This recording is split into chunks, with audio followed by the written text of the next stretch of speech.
Greetings, space travelers. Welcome home. You've just tuned your dial to Spaced Out Radio, the only place where you can own the night. I am your host, Mr. Rob G. And tonight we're broadcasting to you on our terrestrial affiliates across North America and digitally on TalkStream Live, KPNL, and Odyssey Radio. Remember, you can access our archives for free at youtube.com/Spaced Out Radio. And while you're there, please consider hitting that subscribe button. Don't forget to follow us on Twitter and Instagram at Spaced Out Radio, at Spaced Out Radio Show. Our website is spacedoutradio.com, where the options are endless. You can stay up to date with the SOR Newswire, get some official Spaced Out swag, plus rock out to some Bumblefoot and just so much more.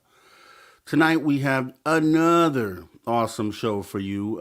We'll be joined tonight by our fantastic guest and a good friend of mine, Mr. Why the Big Secret, Mr. High Strangeness, Mr. Roderick Martin. We go back, man. This is a good dude, and so glad to have him on here tonight. What I want to do, I feel so good. I mean, we're jumping into the weekend. It's Saturday, right? Hope you had a great week. Hopefully we can get the weekend kicked off and get you going already this weekend. So we're going to have a great weekend. Great show today. We have also a great show lined up for tomorrow with the legend Preston Dennett. It's going to be awesome. Make sure that you're here and you're tuned in to Spaced Out Radio after hours as we bring it. And that's what we're going to do. We're going to bring it. So let's go ahead and jump on in to the chat and let's see who we have. Let me go ahead and go all the way back to the beginning here and see who has the gold tonight. Kind of intrigued to know. Looks like it's Tamoth Man with the gold. Tamoth Man, hello, Woo Tribe. What's up, Tamoth Man? Thank you for coming on in. We're going to set that caravan up, man, because Reno's coming up pretty soon, Tamoth Man. It's going to be an awesome trip, man, so let's do it. We got Deb from Sacramento, my hometown, with the silver, talking about Roderick freaking Martin, woo-hoo, smiley face emoji with heart symbols. Yeah, I got love for this guy too, man. So, should be an awesome show, man. Like I said, it's a good friend, real good friend here. So, and coming in with the bronze, we got Race Fan talking about, hello, Rob. Hello, Race Fan. Thank you for coming on in. I do appreciate you. And let's see, who else do we have in here tonight? We have Lightwalkers. Lightwalkers say silver. I'll throw out an extra silver for you, Lightwalkers. You get the additional bonus silver, okay? Just for you. Just for you. We got Road Flare. Road Flare coming on in saying, hi, guys. Hey, Road Flare. Thank you for joining us on this fantastic Saturday night here at the After Hours. We got Nicola Perry Jr. in the building saying, greetings and salutations, fellow space travelers. Thank you for coming on in, Nicola. Appreciate you. We do have Dragonfly saying, evening, everyone. Evening right back to you, Dragonfly. Thank you for joining us. It's going to be an awesome show. I can't wait to get into it. We do have T-Bone. T-Bone has stepped in the building saying, MRG, Mr. Rob G. Prayer signs. After Hours YouTube chat. That's right. Let's go, T-Bone. Let's get it going on, man. Thank you for coming on in. We do appreciate you. We got SRCX. Climate Research with 2 pizza emojis and a little drink emoji. There's not enough pizza for everybody. SRCX Climate Research. We need more slices up in there, man. Thank you for coming on in. We got Carl Bittner. Howdy there, Rob.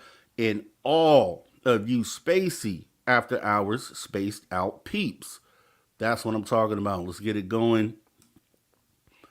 Okay, SRCX comes back with the burger in the beer emoji. Now we're talking. Burger and beer, okay. Yeah, I'm with you. Let's do that. Let's do that. All right, Lars Jansen saying, good morning, all. Good morning, Lars Jansen. Do appreciate you joining us. Let's see. We have Kurt M. Kurt M is in the building. Thank you for coming in, Kurt M. Appreciate you joining us on this fantastic Saturday evening. Let's see. Flat Six just stepped in the building saying, hey, everybody, with the wavy hand emoji. Thank you for coming on in, Flat Six. Appreciate you.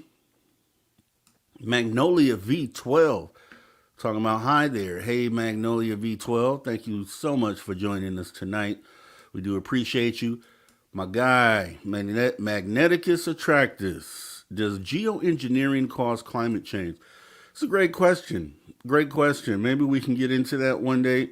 Magneticus, I do appreciate you coming in. We got Crystal J in the building. Hello, everyone. Hope you're all having a good night. We hope you are having a great night as well, Crystal J.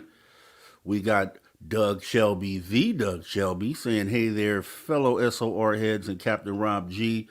Thumbs up, peace emoji, cool glasses emoji. Love it. Appreciate you coming in, Doug Shelby. We got Little Cam 5-1.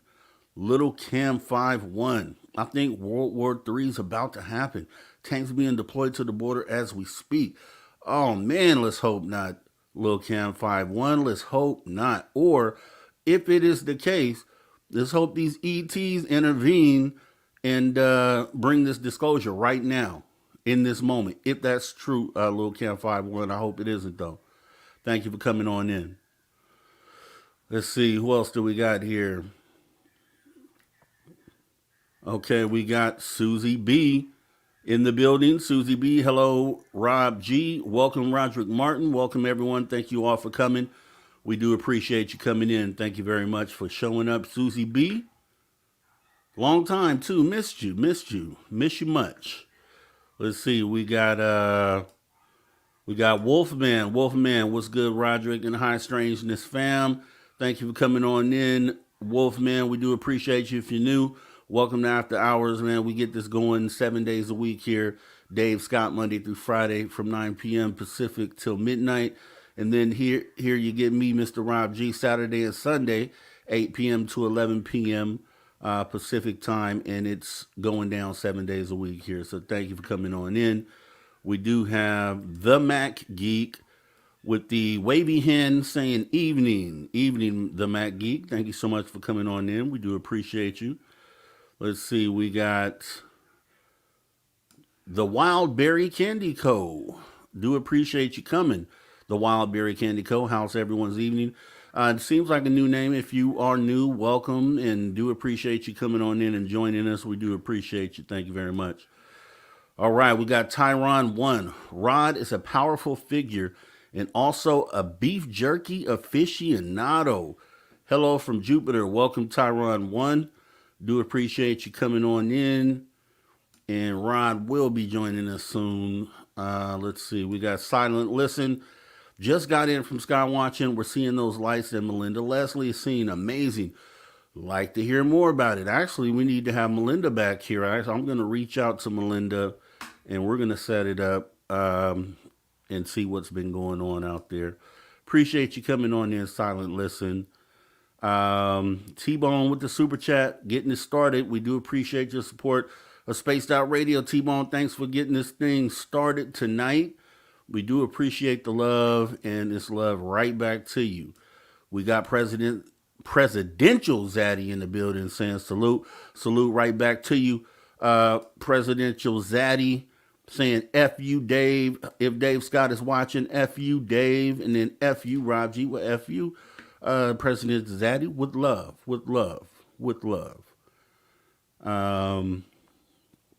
Let's see, who else do we got here? Mike Rivers. We got Mike Rivers in the building. Mike Rivers, no, President Zaddy, that's his thing. He's all good. President Zaddy is good. But thanks for stepping in and trying to mediate the problem. But yeah, President Zaddy's good. Thanks, though, Mike Rivers. Thanks for coming in. We appreciate you. We appreciate you. Let's see. Okay, who else do we got here? Yeah, I'm bringing this up, man. Etiquette says, I hope Dogman gets feeling better. You know this, right? I was unaware, and I definitely wish Dogman, UK man, speedy recovery. Do miss the guy, man, and haven't seen him around. So if you talk to him first, you let him know Rob G said what's up and get well, and hope to see him back here soon. Let's see. Okay, we got Wes H in the building saying, what's up, Rob and SOR? What's going on, Wes H? Thank you for joining us tonight. We appreciate you showing up. We got Charles Wempy, or Wemp. Greetings from Louisville, Kentucky. Ready to get some knowledge. Okay, thank you for coming on in. We do appreciate you showing up here and taking part in this wonderful after hours that we have planned for tonight. Let's see. What else do we have? Looks like we are pretty much at the bottom here. Wu Train Riders saying F you, everyone. Is that Derek Galloway? Thank you for coming on in, Derek Galloway. We do appreciate you. We got Amy WC saying shut up. Hey, Amy WC, thank you for coming on in. We appreciate you. Van Gold just stepped in the building. We do appreciate you, Van Gold. Can't believe I missed Major Lee saying Susie B. Welcome to the show. Major Lee, we do appreciate you coming on in. Thank you for coming on in. We got Renee Cruz saying sugar, honey, iced tea. So you know what time it is, Renee Cruz. You know, you must go back. So you'll know part of this story that we tell tonight. I do appreciate you coming on in. Mark Sanchez, yeehaw. Happy Saturday, SOR. We do appreciate you coming on in, Mark Sanchez. Thanks for showing up. We got Susan Alloway. Hello, everyone. Thank you for coming on in, Susan Alloway. Let's see. A lot of new names in here tonight, too. I see Holoski Podcast. Excited to soak it in tonight from St. Louis. Thank you for coming on in. And just real quick, anybody who, if it's your first time here, first of all, welcome. We do appreciate you coming. And we would love to have you come back. So please consider hitting that subscribe button and the notification bell. We go live on this channel 7 days a week, 3-hour shows each day. Fantastic guests each day. So please consider hitting that subscribe button and notification bell and come back and see us again. Let's see who else we have in here. Let's see, who else do we have? Bob Berkins. Sup, black man? Sup, Bob Berkins? Do appreciate you. Appreciate you coming on in. Okay, I'm going to try to pronounce this. Joao, jo, jo, Joao, Joao. No, I'm not doing it right. I know it. Mr. Ferreira, Brazil in the house, my guy. Please tell me how to pronounce. I would love to know how to pronounce your name. I appreciate you coming in. Thank you for showing up here at the after hours. Let's see. All right. Love the red bandana and the red goatee. Hey, love it. Love it. Thank you, Van Gold. I do appreciate you. Let's see. We are pretty much caught up, huh? Yeah, yes, we are. Okay, yes, we are. We are. So thank you. Joao, is that? Oh, I did. It says I got it. I got it. Okay, I appreciate you. Thank you so much. Thank you. Feels good. Feels good to know that. So thank you very much. Okay. So we're going to get into some good stuff today. Fantastic show set up for you guys. You know how we get it going. Facebook user just stepped in at the last minute at the buzzers. Got to give it up. Facebook user, hello from Arizona. Hello right back to you, Facebook user. We have a fantastic show lined up for you tonight. You know how we do it, though. Every Saturday we get into the week that was Spaced Out Radio. So what we are going to do is we are jumping into the Spaced Out Radio time machine as we head back in time and get into the Spaced Out Radio SOR weekly review. Let's go ahead and get that going, and we will see you guys in just a moment with our guest, Roderick Martin. So here we go. I'm sure not giving them my data. No way. You know, it's funny. They were talking about how they had over 300,000 pieces of data, and in this latest report, they have 12,000. Yeah. You know, and I mean, everything's been shady with them. Yeah. I mean, you look at the fact that they were trying to buy journalists. Yeah. Okay. I'm not going to say the journalist's name, but they tried to buy journalists. They tried to buy researchers. Yeah. I know in talking to David Marler about it, that they tried to buy his information. And when he said no, they pretty much threw a tantrum on him. Okay. Yeah. And tried to guilt trip him into it. You know, and that's because he had his own files plus the APRO files that he just acquired, which had been, you know, fallen on deaf ears for the last 30 plus years. I mean, there was a lot of stuff that's going on. And so the 12,000 that they have are believed to be from people who've given to them their research as advisors. Yeah, it's something's up there. I can't figure out that outfit, but it at surface level it appears shady as hell. So then you choose a PR person who's never worked a day in media. Oh, really? Wow. Oh, I know who you're talking about. Yes. Yeah. Right. I mean, like, what are you trying to do? What are you trying to pull here?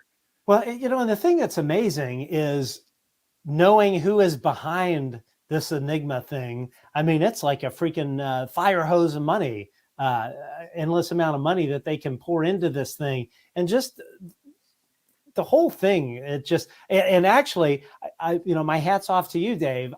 I was like, oh, these people sound cool. And yeah, sign me up until I watched one of your, I was watching or listening to one of your shows where you were talking about it, about Enigma. And I'm like, oh man. And then I started digging into it. It's like, oh, I don't know about that. Do it.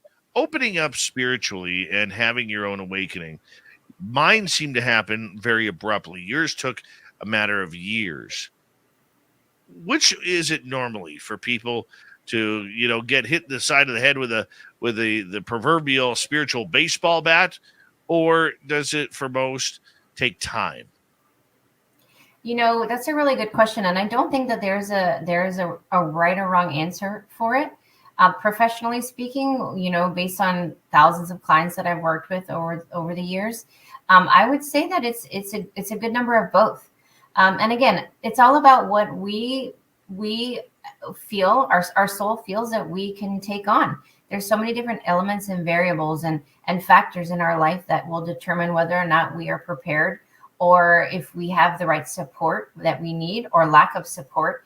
to cater to our awakening. So some people, that resist, and they don't want to deal with the aftermath of the awakening, and they don't have the right support system. And so unfortunately, there's a lot of 3D interference, which we can talk about, which I get very much in detail in my third book, that blocks a lot of people. So there's a lot of things working against us in this reality because they don't really want us to awaken. So there's going to be a lot of interference causing us to want to numb our awakening with addictions, alcohol, drugs, all sorts of things they'll dangle in front of us so that we become distracted. And so those are the people sometimes that need a harsh awakening. Those are the ones that need a swift kick in the behind, and they end up having a near-death experience, or they end up having some traumatic experience that's the catalyst for their awakening, because they either resisted for too long, or maybe they needed it to be that way. Maybe they knew that was the only way that was going to awaken them. That's going to get them. It's going to shake them to the core, and that's what they need. I know from the type of person that I am. In hindsight, looking back, I wouldn't change anything, and I would have done it exactly the same again, because I know that, again, I needed to be sensitive to the people that I'm working with now and really understand how challenging it could be to take a slower path, and go through trial and error and all of this.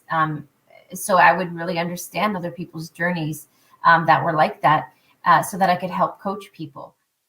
Is this a big run, Bob, on the military industrial complex really flexing to the UFO world and to the world media that they're not going to play this game and that they have full control over it? They do have full control because of the way it was set up at the end of World War II under the Manhattan Project rules by Oppenheimer and others.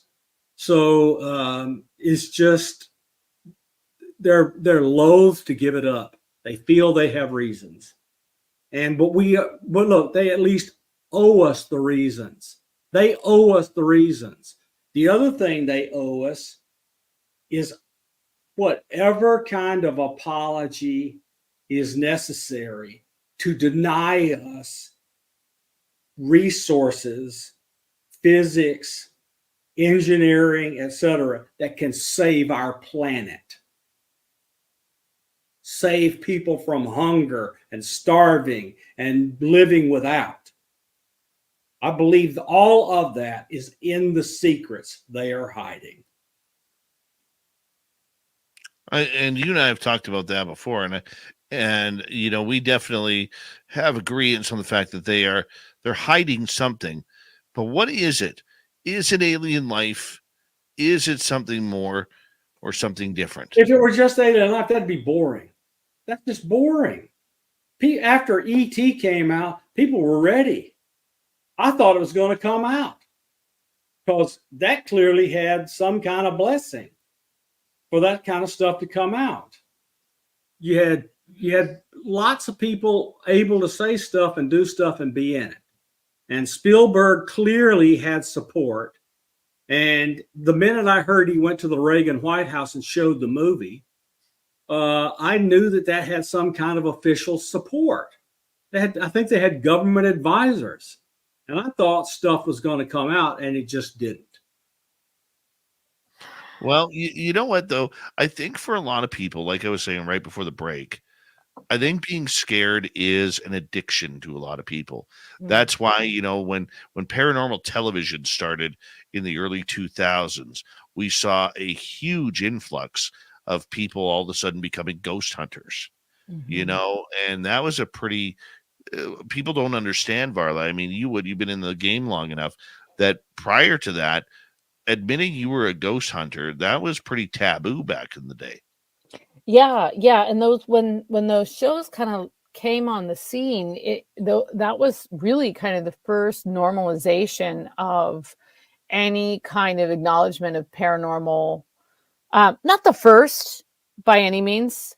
There actually, I'll correct myself. There have been shows periodically, things like Unsolved Mysteries that would sort of like come on, and usually it might be a missing person, but then they would throw something sort of paranormal in there.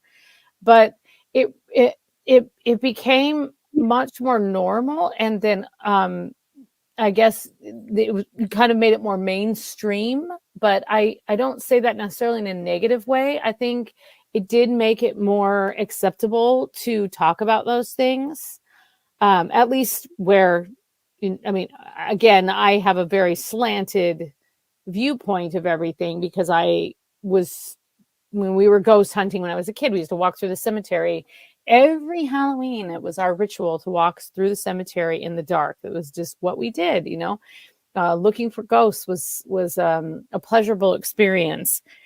And, doing the Ouija board and things like that. But I think that the difference really was that the kind of those first paranormal reality shows, it's the reality part of it was what was really different. Prior to that, you would have shows that maybe would show a haunted place, but it was usually sort of fictionalized, and it would say it was based on real events, The Exorcist and things like that. Or you would have, like I said, unsolved mysteries, but it would sort of be like a lot of dramatic, dramatizations and reenactments and things like that. And with those they became reality shows, right? That was like right on the back of the whole, like MTV, everybody, Big Brother, everybody lives in the same house kind of crap that was happening, right? Where like, instead of it being this really highly produced or giving the impression that it was a very highly produced media experience, it was like you had a little webcam in somebody's house. So we were thinking there was Bigfoot activity going on in those woods.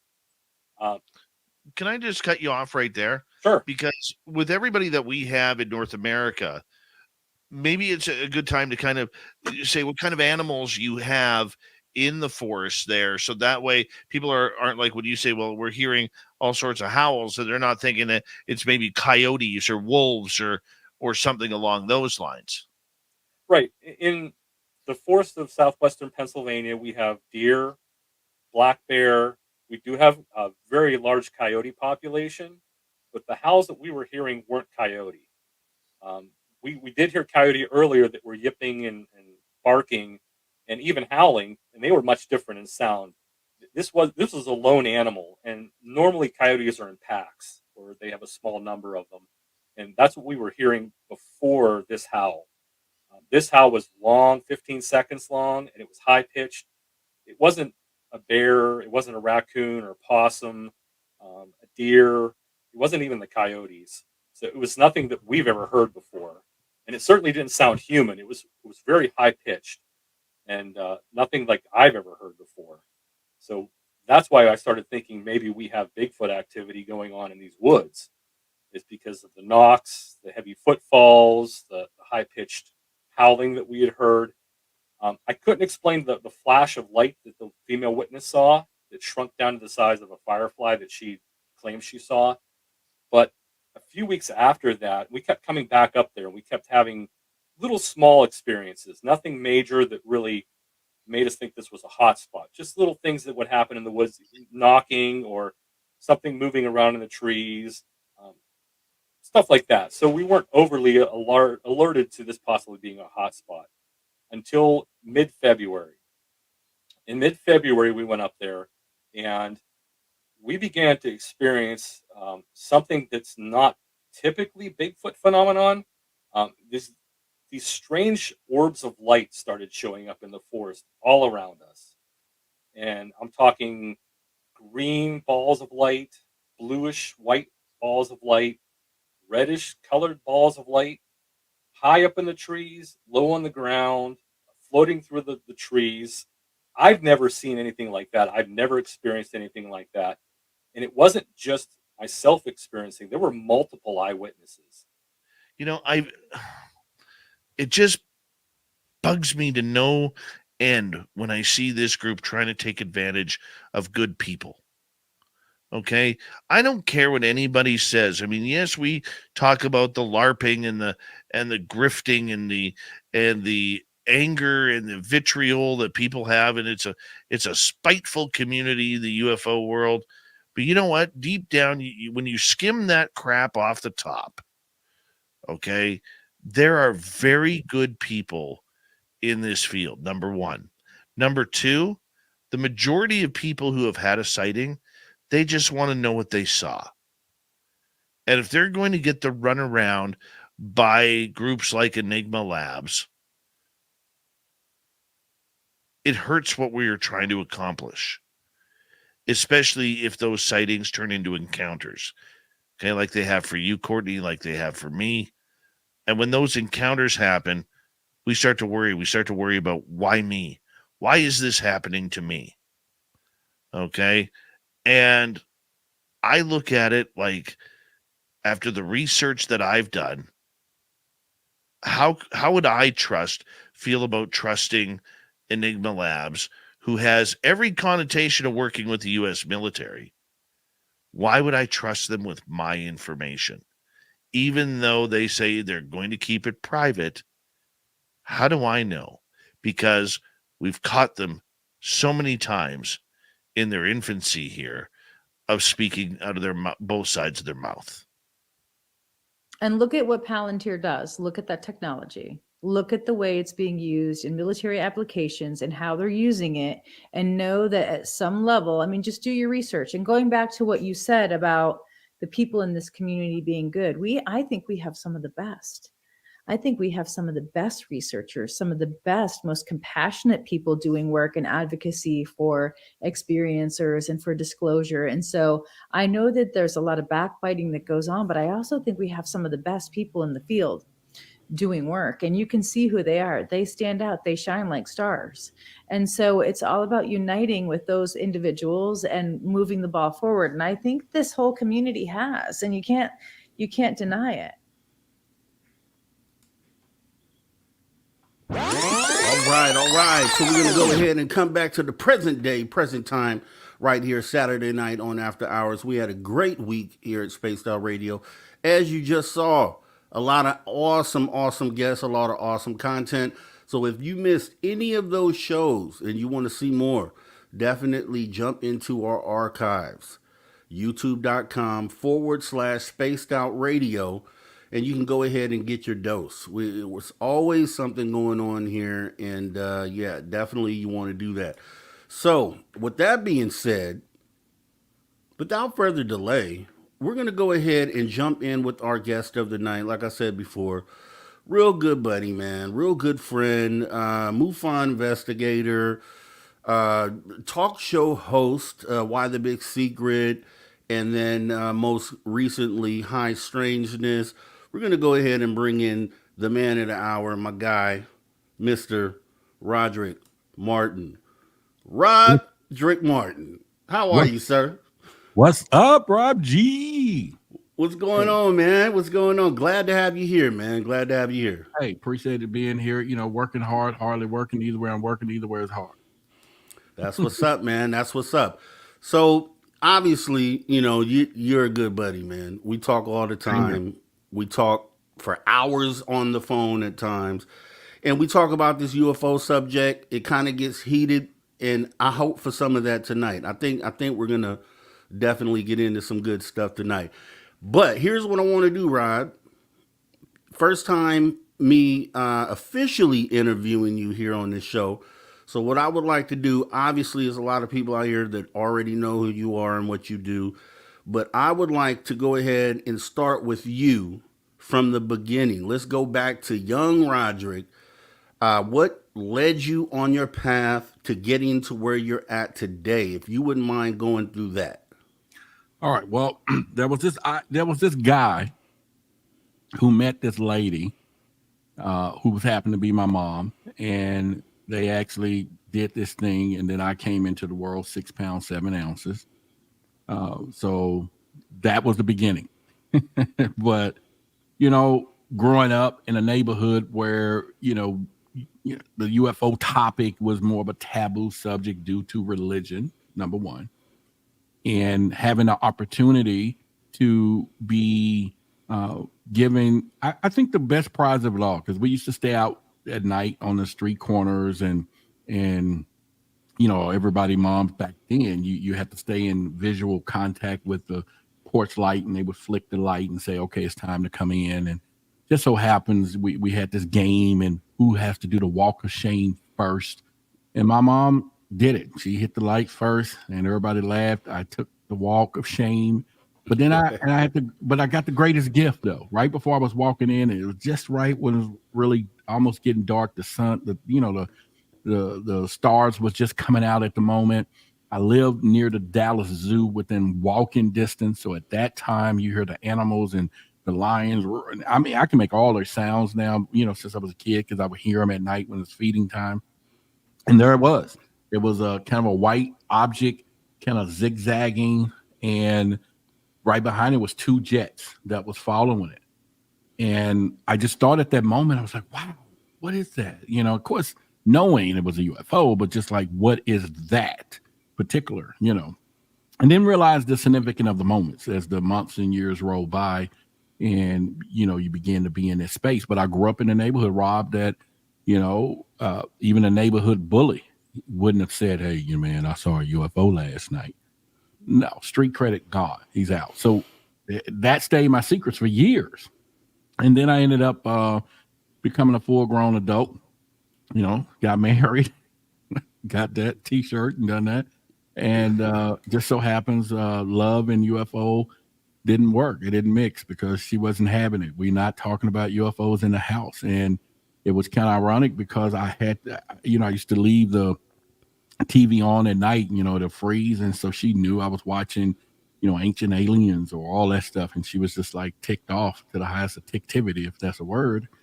And I just told her, I said, look, I want to talk about this stuff. Who can I talk to? And she, we was going through divorce because I had issues at this time. And she said, well, you need to go over to this place called Clubhouse. You can talk about anything you want.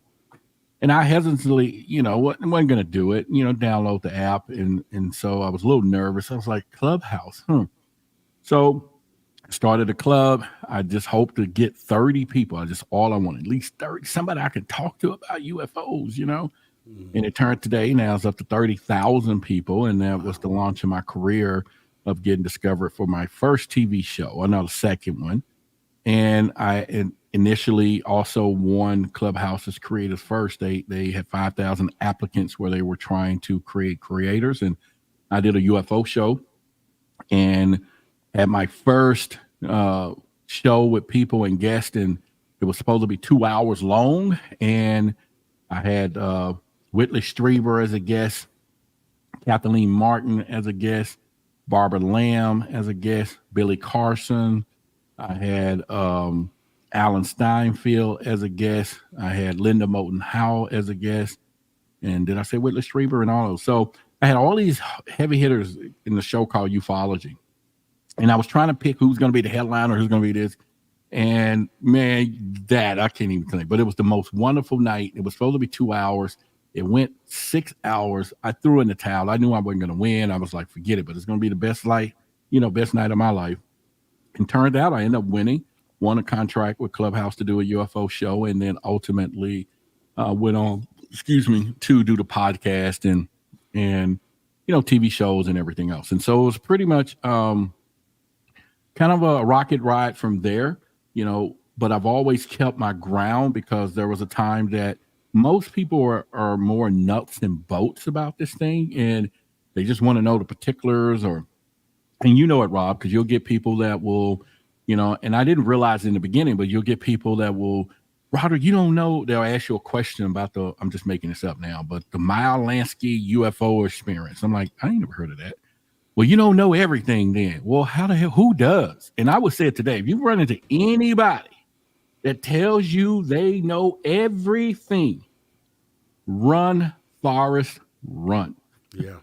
I'm telling you, run, catch up with it. Catch up with your abacus and catch up with it, because I'm telling you, nobody knows everything. But you do get people who talk about things, the same thing for 30 years. And of course, they should be an expert at that one event. And you got to distinguish between the two, that they've been talking about the same thing for 30 years that make them think they know everything. And that one thing is not everything. And so, but anyway, I just got off that tangent for a minute. But as time rolled by, of course, getting into this, understanding it from a ground level, then I kept my course of really trying to communicate with people the wanderers, I would say. There's so many people who say, well, this person's not woke or this, but it's still millions of people, Rob, that just don't know that they still ask the question, is UFOs real? The basic enemy, like we passed that point. But regardless, you still got to take them slow. So, yeah. And since then, as you know, I've been in 9, 10, 11 different TV shows. I have a show on Discovery Plus channel. It's the Alien Endgame. It's also on Apple TV right now.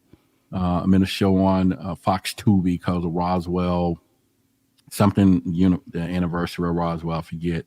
I've been on GAIA with George Noory. I've been on GAIA with Regina Meredith. I was also been on Coast to Coast Radio. I've been on, let's see, Amazon. There's 3 or 4 movies there I'm in now. Bigfoot, I Want to Believe 1 and 2, something with Bigfoot and stuff. Forbidden Knowledge TV. I have on their network with a 8-episode show. Also been in a documentary, Black Knight Satellite, with them. Also was featured on Ancient Aliens back in May. And then I have 2 other projects, and I have several of them coming up. So it's been really a rocket ride, but it is really one of those things. And then, of course, later on in the show, we can talk about Project Black. So. Yeah, we can definitely get into that, man. I want to go ahead and give you your flowers, man, because there's, you definitely have a list of accomplishments that a lot of people would be envious of, and it's just awesome to see.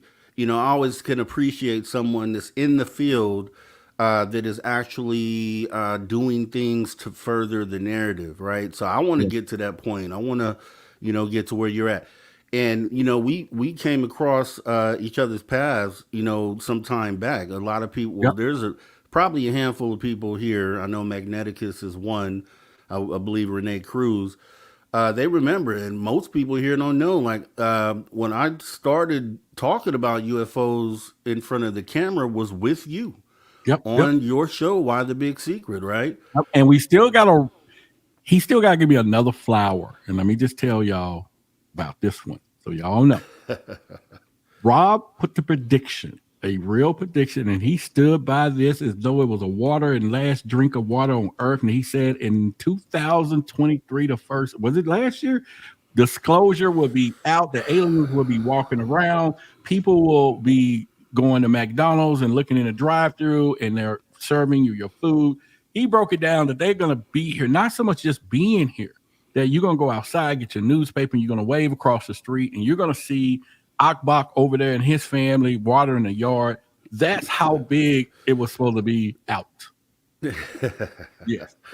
Okay, let me take a step back. Okay, so what happened? What had happened was. Oh yes, what happened was. Yep. So it was 2022. Okay, and I made a prediction that, based on what was going on at the time, we had a lot of movement. We had Gary Nolan had done his interview, a real big interview.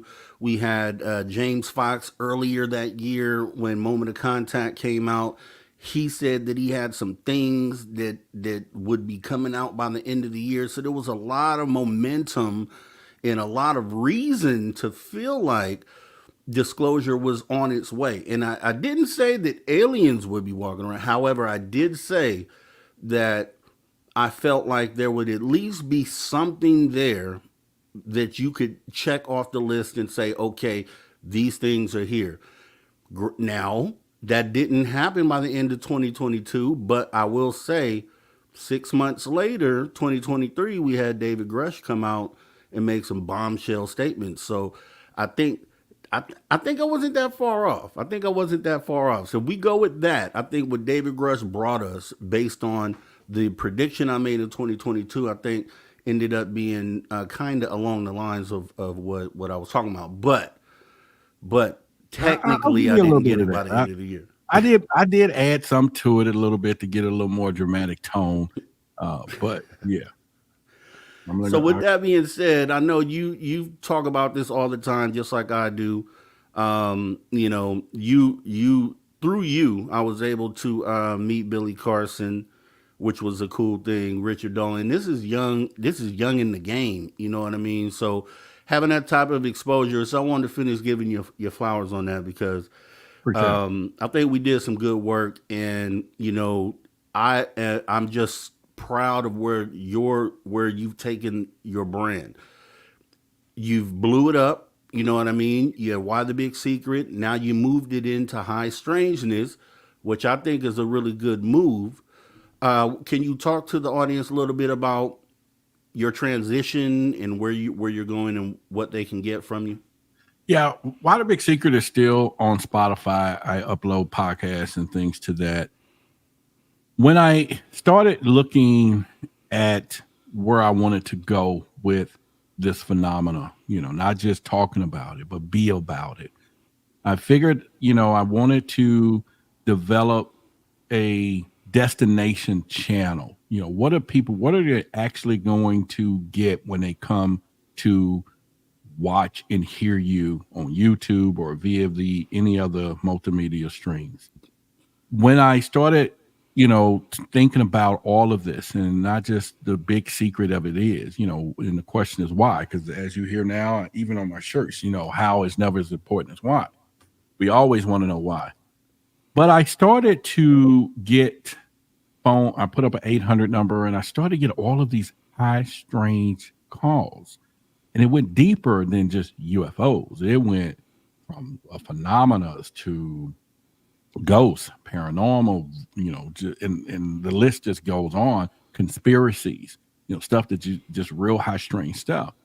And I wanted to make sure that I stamp a brand for content, you know, for the future and what you're going to expect. And so I decided to, back last year, I filed for a trademark in the U.S. Trademark Office of the word High Strangeness, and based for the YouTubes, for video streaming, you name it, everything, storytelling, all the way down to ufology, you name it. And then I also wanted to make sure that I brand my coin phrase, which was, "You may not believe it." And just like Ripley's Believe It or Not, because this is a business, and not a business to say, oh, I'm trying to make money off the people. And because people fail to realize that I've been in 9, 10 TV shows and I got paid pennies, and they made thousands of dollars, you know, providing content that most people are paying at Netflix. They're paying at all of this. And that goes into the realm of us asking for support on our channels, people supporting you tonight with super chats and all of this. They really just don't understand that it's a big thing. And there is an expectation. So I said, okay, if there's going to be an expectation of what you're going to expect from me, then I need to make sure that I turn this into something that I could, you know, not only better deliver and better serve people, but then monetize the message, because I got a message. I have things that I want to share. How do I monetize that? And so then it became a business structure, because, you know, you get sponsors, brand deals. Eventually, I've got a few now, and different things that it turns it into the business. So High Strangeness was filed. You may not believe it. It's filed as my personal catchphrase.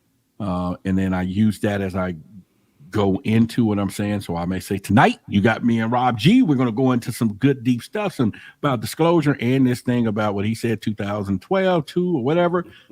But you may not believe it. You know, so it is the and you know, I've always said in the beginning, I like to call it infotainment.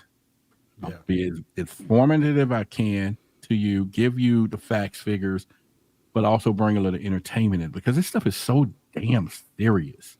Oh, maybe I shouldn't have used that word. It is so serious. You know what I'm saying? And it's to a point to where some people have mental, you know, what's the word? You know, whatever, mental warfare with this stuff. When we got to get to a point where people can handle it mentally, maybe laugh about it, not laugh at someone, but just laugh about what's going on in this world with, you know, finding out in this discovery of where we are. So make a long story short, it all boiled down to really staking claim for the future, becoming a trademark brand of what we're doing, because I'm not just playing with this thing, right? And so therefore it's a business. It's a wonderful business because you're a content creator, you're providing knowledge to people, you're helping people.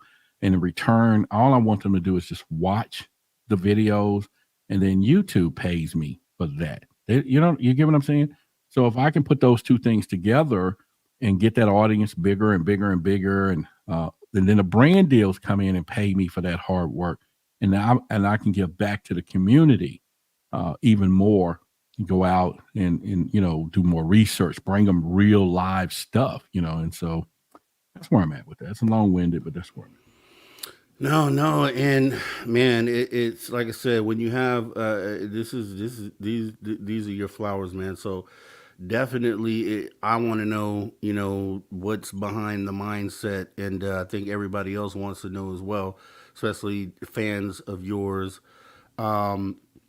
With you covering these topics, I mean, because I know when I get into it, I'm on this whole humanity thing, right? And that's what my show was about over at the Social Dig, right? So I've covered these topics. I listen to other people cover these topics. Since we're still so close to the beginning of the year, the whole 2023, all the things that happened last year, how do you grade 2023? Do you think it helped ufology last year? What were your views on, some of the things that happened last year? I think our expectations in 2023 when it comes to disclosure and all of this stuff is really gotten out of whack. Because I think people fail to realize that the big secret keepers, which you can put in there anywhere you want, from religious institutions, government institutions, whoever's keeping a secret from us, all of those, just bag them up as big secret keepers. I think that although in 23 we made some headway, but I think that they have a plan, and they've always had a plan, to orchestrate what we think is happening. And I think we're missing it a little bit, overall, so to speak. And let me go back for a minute. Us in ufology, we've probably spent the last 70 years telling the public, don't trust the government. Don't trust the big secret keepers. They're lying.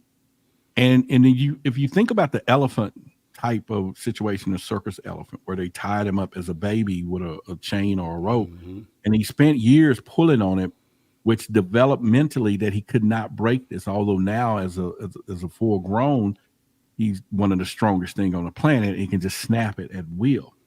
You have to go crazy to snap it, right? So think about how we have tied that rope on ufologists or our fans and people, saying, don't trust these people, don't trust them. And all of a sudden, they flipped the script and started trying to disseminate information slowly but surely. They started trying to filter. There are things flying around from the president, Barack Obama. Oh, yeah, we got things flying around that we don't know what it is. And all of a sudden, our whole culture is still saying, oh, hell no, don't believe them now either, right? We started that. So it's like they knew that it's time to flip the script a little bit, and then we're going to play this disclosure game, because now don't get me wrong, I'm not saying that Tim Burchett and all of these people are not the greatest people in 2023 and what they was pushing. I'm down with that. But they did take an oath, people.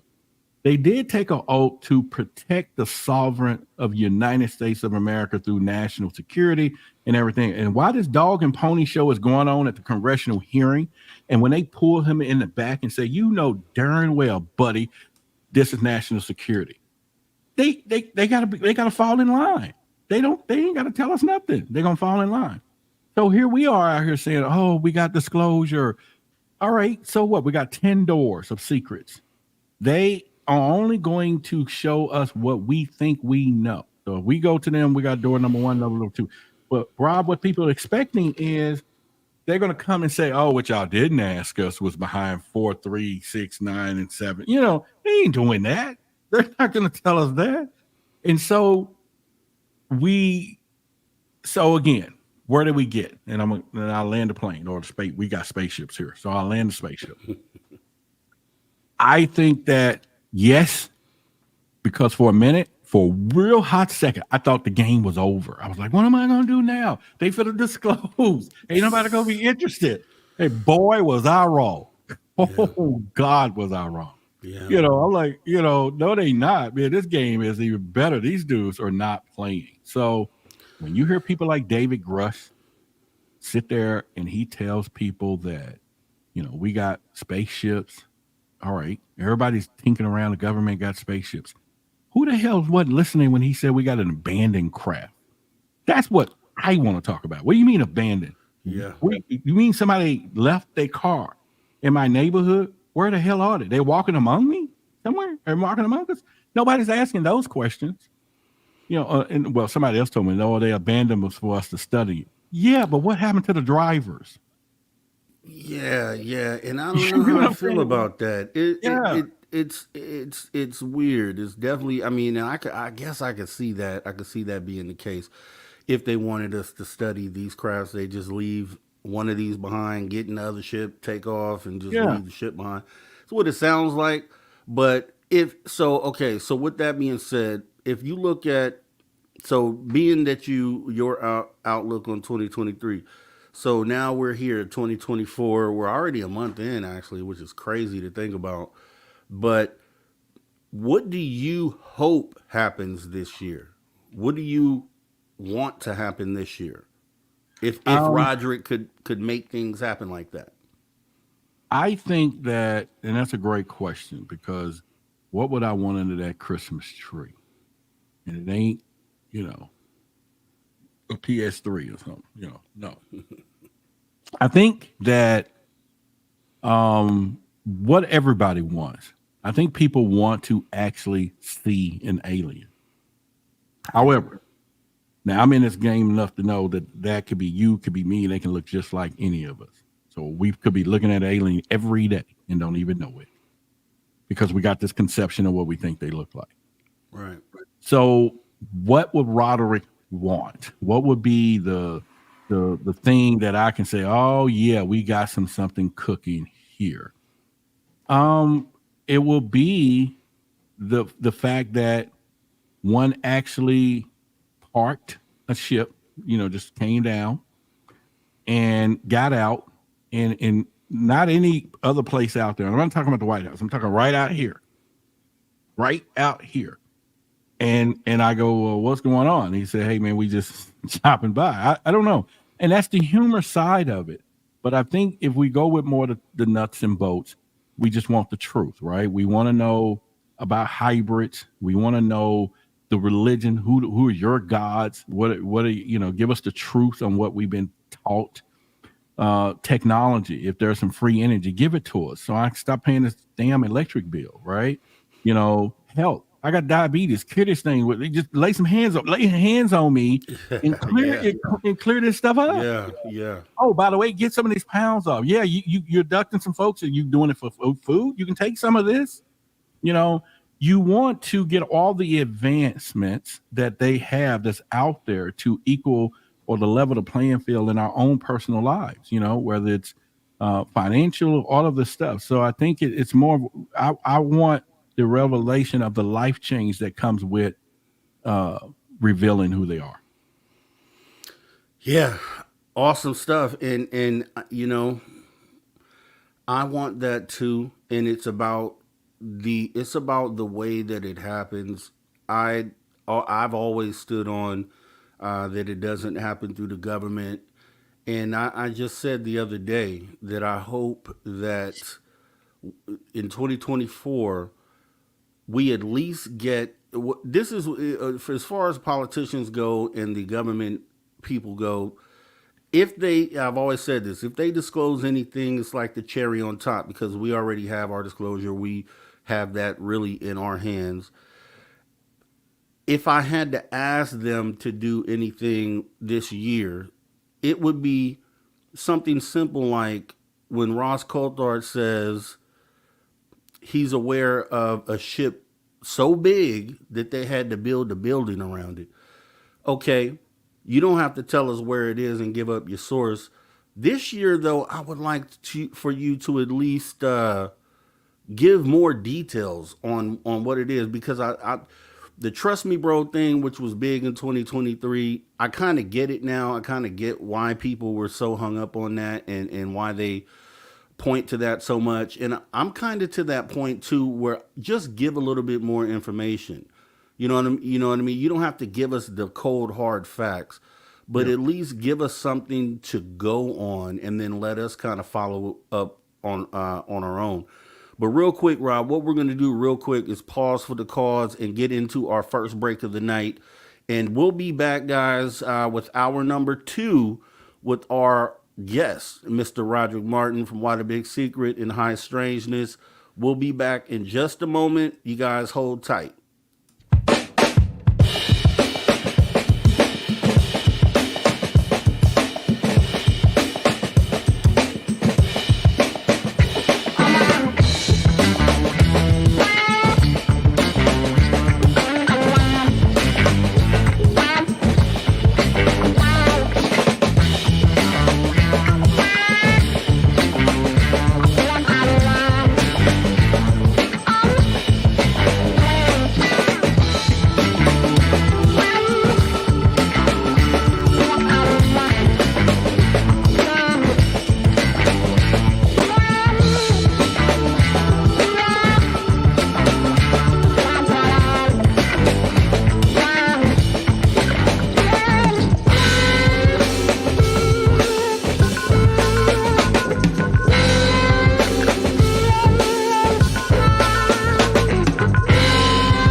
right, guys, welcome back to Spaced Out Radio after hour number 2 with me, your host, Mr. Rob G.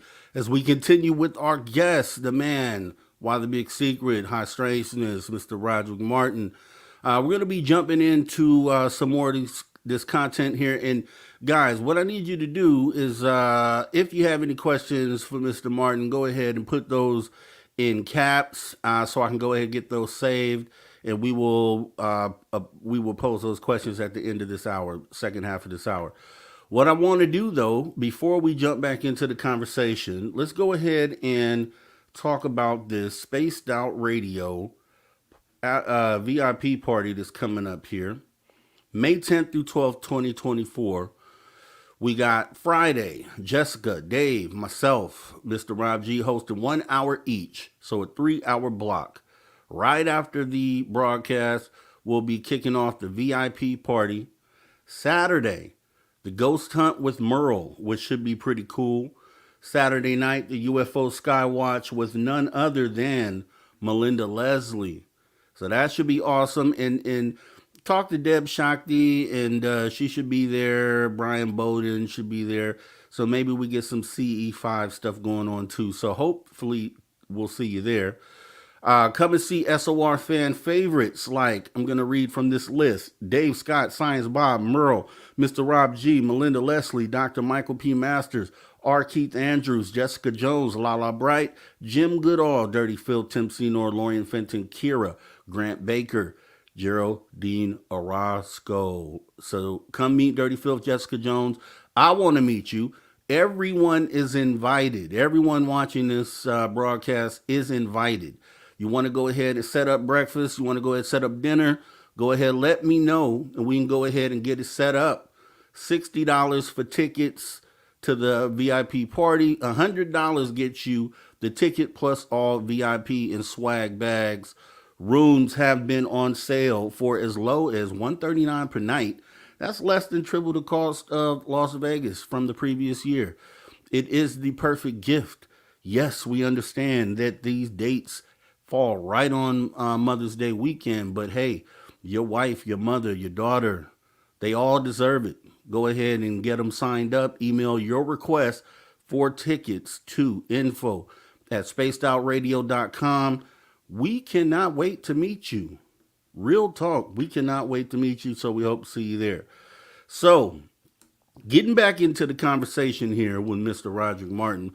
So, Rod, I know you got a lot of the things that you have going on over at your channel. Obviously, I'm a viewer of your channel, and for anyone who hasn't went ahead and viewed Rod's content, make sure you guys go over there and subscribe. YouTube.com. What is it? / at High Strangeness?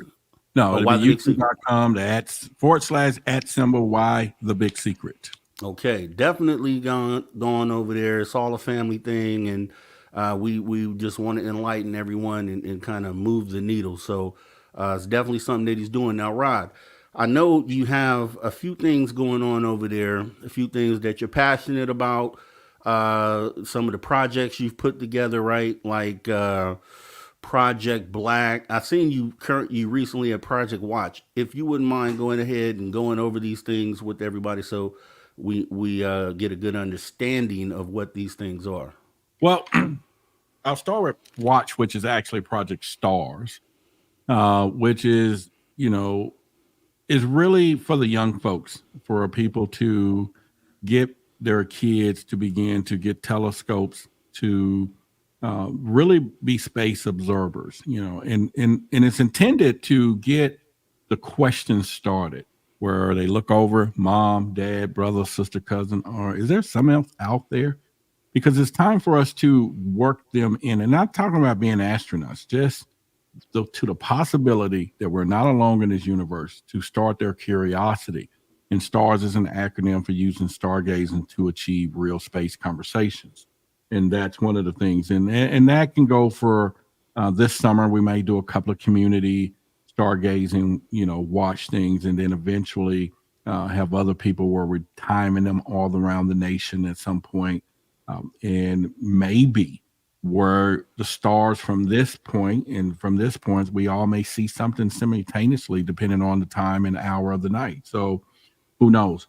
Project Black is a little more detailed, and this came from the discovery of doing all of this research, and as you know, trying to get more stories from our community, which I did discover that there was a lot of things that really was keeping that. And I don't think a lot of people really pay attention to it when you think about it. Even the audience, if I even did a trivia and said, okay, tell me some of the stories, or raise your hand if you know any stories that have African American presence in it on a more of a global story. Okay. And the hands are up right now. And I'll say, well, exclude Betty and Barney Hill. Now 90% of those hands are down. Okay. And the reason being is because we don't have it. And I know people might think, oh, are we thinking about some racist point? No, man, come on. If you think that, then you got a problem. I'm talking about an area that is disproportionately reported and represented, because it is not no secret that people that look like us need to trust areas where they can come out and tell some of this intimate stuff without ridicule, without being, a lot of, things that comes behind this, because we can go all the way back right now to 1940s, 50s, and 60s. The only place, Rob, you can report a UFO was the local sheriff department. And then of course MUFON went around to 1969 and 70, and I don't think a lot of us knew that was anyway. Okay. Although I was born in the 70s. But where I'm going with this is, if you think about social ramifications, people, that a person of color could not walk into a local sheriff department with the KKK and people was running things and saying, oh, by the way, I saw an alien or a UFO or some abduction, and you're talking about ridicule. And people, white people couldn't do it. So we know we couldn't. You know what I mean? And so if you start looking at that, that's a whole generation of time that all of this stuff is missed out. Nobody's talking about it. We don't know about it. And those people are about to transition right about now. And so I'm like, hey, get your grandmothers and everyone else. Let's get these stories. Okay. Yeah. We then can go into one of the most biggest stories out there is Project Blue Book. Now, I won't skin in the game. We're in the game, okay? A lot of people don't know that Colonel Friend, who was the original red tail, by the way, of the Tuskegee Airmen, who painted his tail red, who went over to World War II, and he stayed with the Air Force for 30-some years, and in 1958, 1963, he headed up Project Blue Book. But all your documentaries, all your stories start with Hynek, right? And above. And after him was Hispanic Quintanilla. But you don't hear nothing about him either. But everything starts with Hynek. But Project Blue Book was in existence long before that. I can't tell you why. But then if we don't share how we were also in this, then we can't get more people of our community to begin to come forward, because we just don't hear about the stories to come forward in the first place. And so I was like, all right, what do I want to do? So the tagline of Project Black is start the conversation. How do we just get the conversation started in our communities? Because I can tell you, anybody out here that's listening, they can have people in our friends in our community, and they know it's a taboo subject. We're not talking about this in an open fashion. But yet they were on the same boats in the military. They was on the same planes. They was on the same places where everyone else was, that you hear right now out there. And we need other perspectives. We need other information. We can get more stories to connect more dots if everyone is contributing to the lore of what's going on. And so that's what I'm striving for. I'm striving for us to come together to focus on an area right there. Just like if we need to focus on your knee, let's just focus on the kneecap, right? And so it's have grown immensely. I got a lot of people coming forward, white and black, that's being part. We're going to do first seminars pretty soon. I got whistleblowers coming forward. I got persons that worked on Project Deep Freeze. Y'all can do the information. They said shut down, but he was there, African American. He was in there in Antarctica. He saw the spacecraft. He was there on the base and what's going on. Him and I talk on a daily basis. I got a person that worked with Lou Elizondo on ATIP or the other OSAP. He is in my council right now, and he's going to come forward, but he's in our community, and they walked out, but he was invited on the task force. I have a person work with the NSA. I have, they've all been contacting me over these last 6 months saying, hey, we want to help you with that because what you're on is time. And so I just think that if we go back into it, let me land this here, is we just want more information, more stories. And if we can collect them over here, we can collect them over there. Because I don't think anybody can go against and doubt that you can go and hear thousands of stories. And if we can get more, what happened over here come together, and we can get some more truth.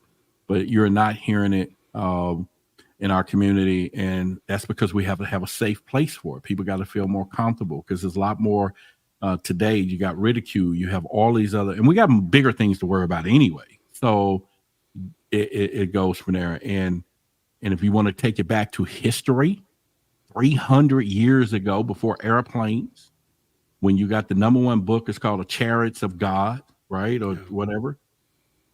We have a song that we were singing 200 years ago. Swing low, sweet chariot, come and take me home. Now we're out in the slave field singing, sweet chariot, swing your ass low and get me out of here.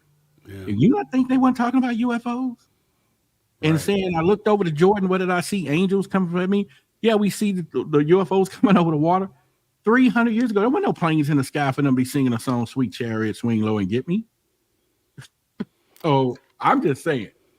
No, and you're speaking good stuff. Yeah, and just, I mean, obviously, yeah, you're right. Within the African American community, there's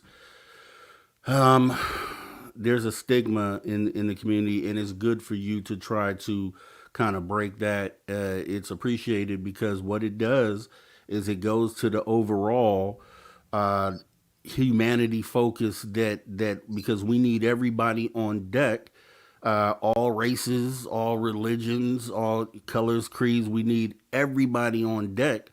So yeah, if you look at that table and there's any deficiencies in any particular groups that may be afraid to come forward or just have a stigma that kind of blocks that, then it's great to be able to kind of facilitate that happening.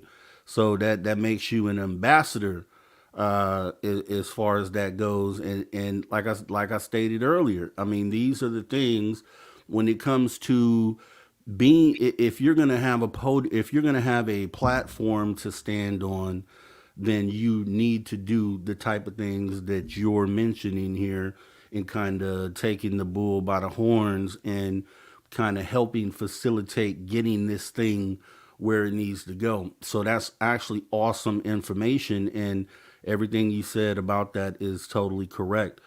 Yeah, and it's powerful too. I mean, it's really a deep subject when we get down to it, and there's definitely work that needs to be done there. Yeah, thank you. Yeah, for sure. Now, with that being said, let's go back because I know that you are and have been for some time MUFON investigator, right? So, kind of, talk to us about that, and then kind of. I have questions about MUFON because I've submitted some information to MUFON, and I kind of think that they didn't really handle it correctly. But what is your outlook on MUFON? What do you feel is MUFON still useful in today's time? And maybe give us some examples, if you can, of some things that you may have come across as a MUFON investigator. Yeah, MUFON has a lot of relevancy in what we're doing today. They actually, anytime you have a system that works with data collection, because it's all about the data. And MUFON has been having a system for quite some time, and they have perfected it in such a way where the information can be disseminated from the bottom up to the chain. Now, the challenge of that at some point is depending on who's receiving the information, is it going to get disseminated back down? And we can use the word cherry pick in some cases if, some people have cases that come across, or they're going to give it to a new investigator when it's something, so you will find that challenge, I'm saying, within the ranks of it, of do you get good cases being new versus someone who's been there 20 years and they're the state director and they see everything before it's sent. So it's no different. But I think their involvement in everything, and they've created a system that captures data when somebody say, hey, I saw something, and it goes to the system. Now, they've changed a lot. Before I got there was a lot of loose ends in the way that we investigated cases, in the way that who double checked it and who put things down. And so I think that now, there's a new checklist of how stuff is coming through and how they go back and back check it. So I think it's a heck of a resource. It's a great place for people who want to start, because they do provide some training. MUFON University will give you some perspective on things. Now, it's not the same as it was 10 or 15 years ago, where literally a case coming in and people still take it a little more, some people are real serious at it, where they may drive out to your location. They may sit there and look at the stars or gather intelligence on what you're looking at. But we can do a lot of that online ourselves. So when somebody report that they saw something, and in the report it says it was 30,000 feet in the sky, and it was, and I saw it clearly. Well, we don't tell them, but we can go in there and look at the weather to the moment of 10 to 15 minute intervals, and I can tell you the wind speed, what's going on. Was there a cloud exactly where you say you were standing, and therefore you couldn't have saw what you saw. And so, but we don't put that in a report where it gets back to the individual, because that's not our job to go in and try to make you think what you saw, but we just try to analyze the data. So MUFON has an important legacy within this, and I think they're trying to get a little more part of the government push for disclosure and come to them, because we've had Bigelow, we have had all these people that came and wanted to use MUFON's database because they know they have something there. And so data is data, and I think how you use it will determine, and MUFON has some great data. Yeah, and I know that they do. I mean, we're talking about a organization that's been around, 50 years, at least 50 or more, and all of those years collecting data, various sightings, and I know that you recently were a speaker at one of the MUFON events. So let me ask you this, and I don't know if you can actually tell us this, but what do you feel MUFON, like, if you're able to say, what is the direction of MUFON today, as far, because you look at like all these different pop-up groups that are attempting to do the same thing as MUFON, collecting experiencer data like the Enigma Labs and all these other places, right? What is MUFON's direction or goal here in present day with this data, in as far as it relates to like getting us to disclosure? Is there like a game plan that MUFON has besides just collecting data? Is there like an action plan in place that, I don't know if you can tell us that or not?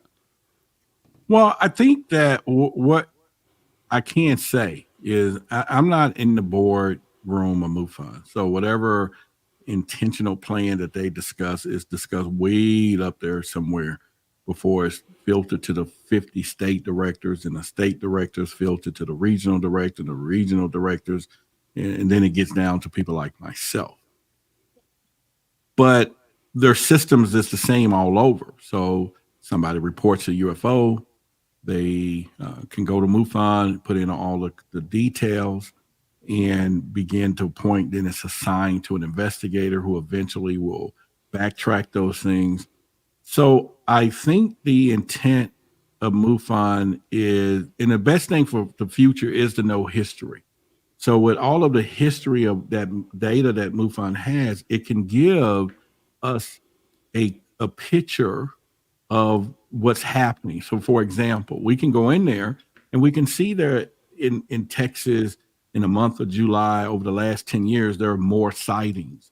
Oh, they're coming over water, or so we can almost predict in some cases of what areas is getting hit the most, what's going on. And so that allows from the years and years of what MUFON has put together and the data side of things to give us some predictions of what's going on. I think when it comes down to them clearly, and again, their game plan, they have always been lobbying to the hearings and all that to be more intricate into it. But I don't know if there's a disconnect between the point, because there are some people who think MUFON is worthless, and some people think it's a joke because of the level of people that they do train to become investigators. Because there was a time that it was, more you was in the Air Force or ex-military or something else. But they figured it out. It's us, the people on the ground, that's having experiences that can get more things out there. And if they can train people to follow their system when it comes down to reporting UFOs and investigate them, then they can get more done than trying to say we need all these highly qualified people, which we still need them because there are some skill set areas that MUFON has for special teams and stuff. But again, it's a long way. I guess I'm answering it to say that, because you got Norfolk, you have all these different little agencies, you got all these different, so you got all these different things that are coming up now that are NORCAP and all of this, that everybody's getting in the game, UAPX, and, they all have their own agendas, man. And so all I know, MUFON is still crowdsourcing, but what they do with that information, I don't know.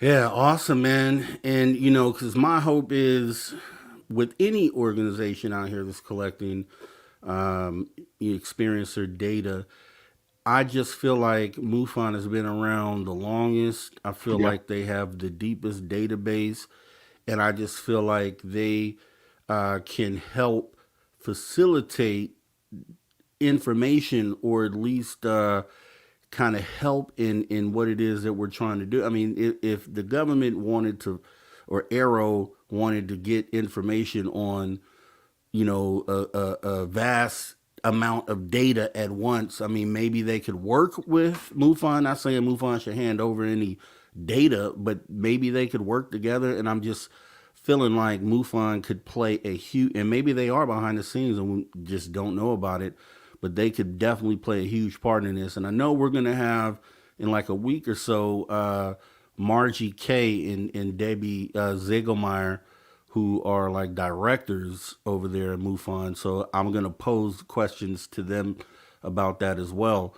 But as far as your investigations, is there any, I know you probably can't give specifics on who, but are there any like wild sightings or cases that you've investigated yourself that you can give details on? Yeah, I mean, I have permission to take some of their cases and put it on my show, and give them credit for certain things without giving out. We won't divulge who the witnesses are, their locations, and so to speak, except for a big general place. MUFON, I've gotten cases where they talk about orbs, a lot of orbs. People see, what's the word, more of spacecraft, because that's what you're going to get a lot from MUFON, because people have seen something in the sky and they're reporting it. But quiet as it kept, I get more people coming to my High Strangeness 24-hour hotline and sending photos and saying things more than I get assigned cases from MUFON, because I have my own audience, right? And so people are sending, I got cases today. They're sending film. One guy sent some good stuff 2 days ago. And so I'm going to be talking with him. So I don't sometimes I will tell them to go and put those things into MUFON or the areas. But lately, I have not been driving there because if I told someone in California to submit it, I wouldn't know nothing else about it. I can look it up into the system, see who's working on it, but I lose that factor of, gaining trust with people myself. So Yeah. there is a time that some things that comes to me directly, and then there's cases that MUFON. But I will say I get more interesting cases personally than I do get assigned, because like I said, by the time it gets to me, it would probably could be something that 20 people have already chosen that they want it for themselves. And so it's not it's personally assigned. So I just wouldn't think if somebody actually had an interaction with an alien and gave it to MUFON and they're going to go assign this to Roderick when there's the state director, the national, all the people like, oh, this is the case for the agents. Heck no, I'm keeping this for myself. So that answers that question. And MUFON's had a history of stuff when it comes down to our communities and all of that. So there's a lot of challenges there. But I would hope to someday to have my own database system. Is something that I want to do in the future, could be a year or two from now. And, and encompass some of the strategic stuff that MUFON has done, but add a little more twist to it. There's the Phenom app. You all can subscribe to that. That's one of my guys, and he's working on the technology. You can download it in the Google Play Store. It's not my app, but someone else, and he worked closely with ATIP. And and you'll see who I'm talking about. And but he's working on an app where we all can crowdsource immediately what's happening, and everybody in real time can kind of see some things. And so that's happening. Well, let me ask you this, because being on being able to have a platform and being the visible person speaking or delivering a particular message. So a few months back, I interviewed Rick Doty, and I asked him, because obviously we know Rick Doty was an admitted disinformation agent at one time. There's no secret about that. And I asked him, looking through those lenses, if he looked around today at what's going on and kind of the players that are out here right now, if he's able to see anything that rings as current disinformation agents working right now. And he said yes. So with that being said, and then being a person that, and this is something I think about too, which I don't care about, because the message is the message and it has to be delivered regardless.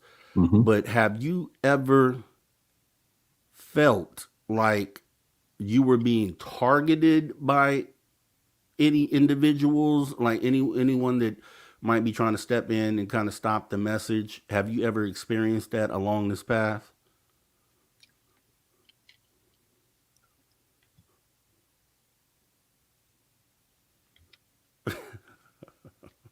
Oh, you're not gonna fall for it? Nah. Nah. I know that one, man. You know that one, so you ain't gonna fall for it. Okay. Man, I've been targeted a lot. And you're going to get that because people tend to, let me put it this way, and it don't only have to be government officials and all of that. It's going to be our community within itself, because people want what they want. And I'll put something out there. So for example, even within the beginning of some areas with MUFON, there was a lot of challenges for me being within the organization. But there were some great people who covered me, took care of me. But there are some people that took a stab at, why am I here? Or why are you in this game of doing what you're doing? Now, again, it's not a black or white thing. It just so happens that it just comes from more in some areas. But I guess if I try to answer, the question of everything else, I think, there's going to be people try to know as your influence grow that they're going to try to twist the way they want you to put a narrative of things out there. And then really, which is the basis of what I do. Because as you know, I don't try to get into the nuts and bolts of everything. And in fact, I used to interview a lot of people. I don't do that anymore. I try to be more of the headliner myself, so the world views and my audience and all that, we can kind of speak as a collective instead of because there's you guys do a great job, y'all. Like you say, though, you ask great questions, you're a great interviewer. So and our audiences kind of intersect with one another. So I try to just bring in a whole nother different perspective, and that's what causes me problems when I talk about things on a ground level. When I say stupid stuff like, if I was on the board of Exxon and with the money I have in my pocket today, and they tell me, Roderick, you're going to be on the board of Exxon next month, and you're now going to be a billionaire. And all of a sudden, Akbach walks in from Planet Zeron on a board meeting and say, hey, humans, I'm about to give y'all the recipe for free energy. Now, all the old heads of Exxon is clapping. They're billionaires. They're 80 years old. Their families got money. Their kids who ain't born got money. And I'm sitting here about to have my opportunity. And maybe someone else in the audience is here with me. While everybody's clapping, we're going to be whispering, we're going to be broke still. Right. You know what I'm saying? So I know the security guard is broke. So I give him the eye, and he locks Akbach the door, and you're not going to hear from him again. You get what I'm saying? The reality is it has already happened. This is why people think they're coming to save us. Well, back on Planet Zeron, we're going to go visit the Earthlings again. And by the way, what happened to Akbach? Well, they killed him. All right, any volunteers going to Earth to save the humans? No, they're not coming. They're not coming back. So when I talk like that, it stirs the pot because you got the kumbaya, the conscious community. Oh, they come in peace and it's all love. Well, tell that to the people who've been getting abducted and getting their butt stuck. You get what I'm saying? They ain't down with that, or people who ain't came back. They're gone. We don't even know where they went, but yet it's love. So now we know there's a mixture of extraterrestrials. There's not just one. There's a whole global pack of them, and some of them are not that friendly. All right. And so I talk more on that kind of level because it's the reality of it. It's the reality of, do we really want disclosure? Are we sure? Do we really want what we're asking for? We're barking down that tree, but you don't want the real truth of, Rob, you're looking out and I've said this before, and the grass is tall. It's really tall. And you pissed off. You paying homeowners. The neighbor ain't cut his grass in 2 weeks until you get a letter because of disclosure that he was abducted. He ain't been there. And then you see another grass and you go, what happened? Well, they abducted him too. Well, you all right, but when you try to put your $300,000 house for sale and you only can get $100,000 because they got to disclose everybody that aliens like this neighborhood and they're abducting everybody, your house value goes down. What do you do? What do you do from commercial airlines? Everybody who's been on a plane done experienced some turbulence where I'm talking, we all have done, and it's scary, by the way, but we're now hearing a lot of that is caused by UAPs flying by the planes and turning off instrument panels. So do you want that disclosure when you get off the plane? They hand you a pamphlet and said that disclosure was because a UAP. Oh, don't worry about it. But our Ninja Skill pilots, it didn't crash. There's no threat. They didn't crash. They just passed by and turned off the instrument panel because of their technology. Who's getting on the next plane when they tell me that that's just happening and I'm going to get on the next flight?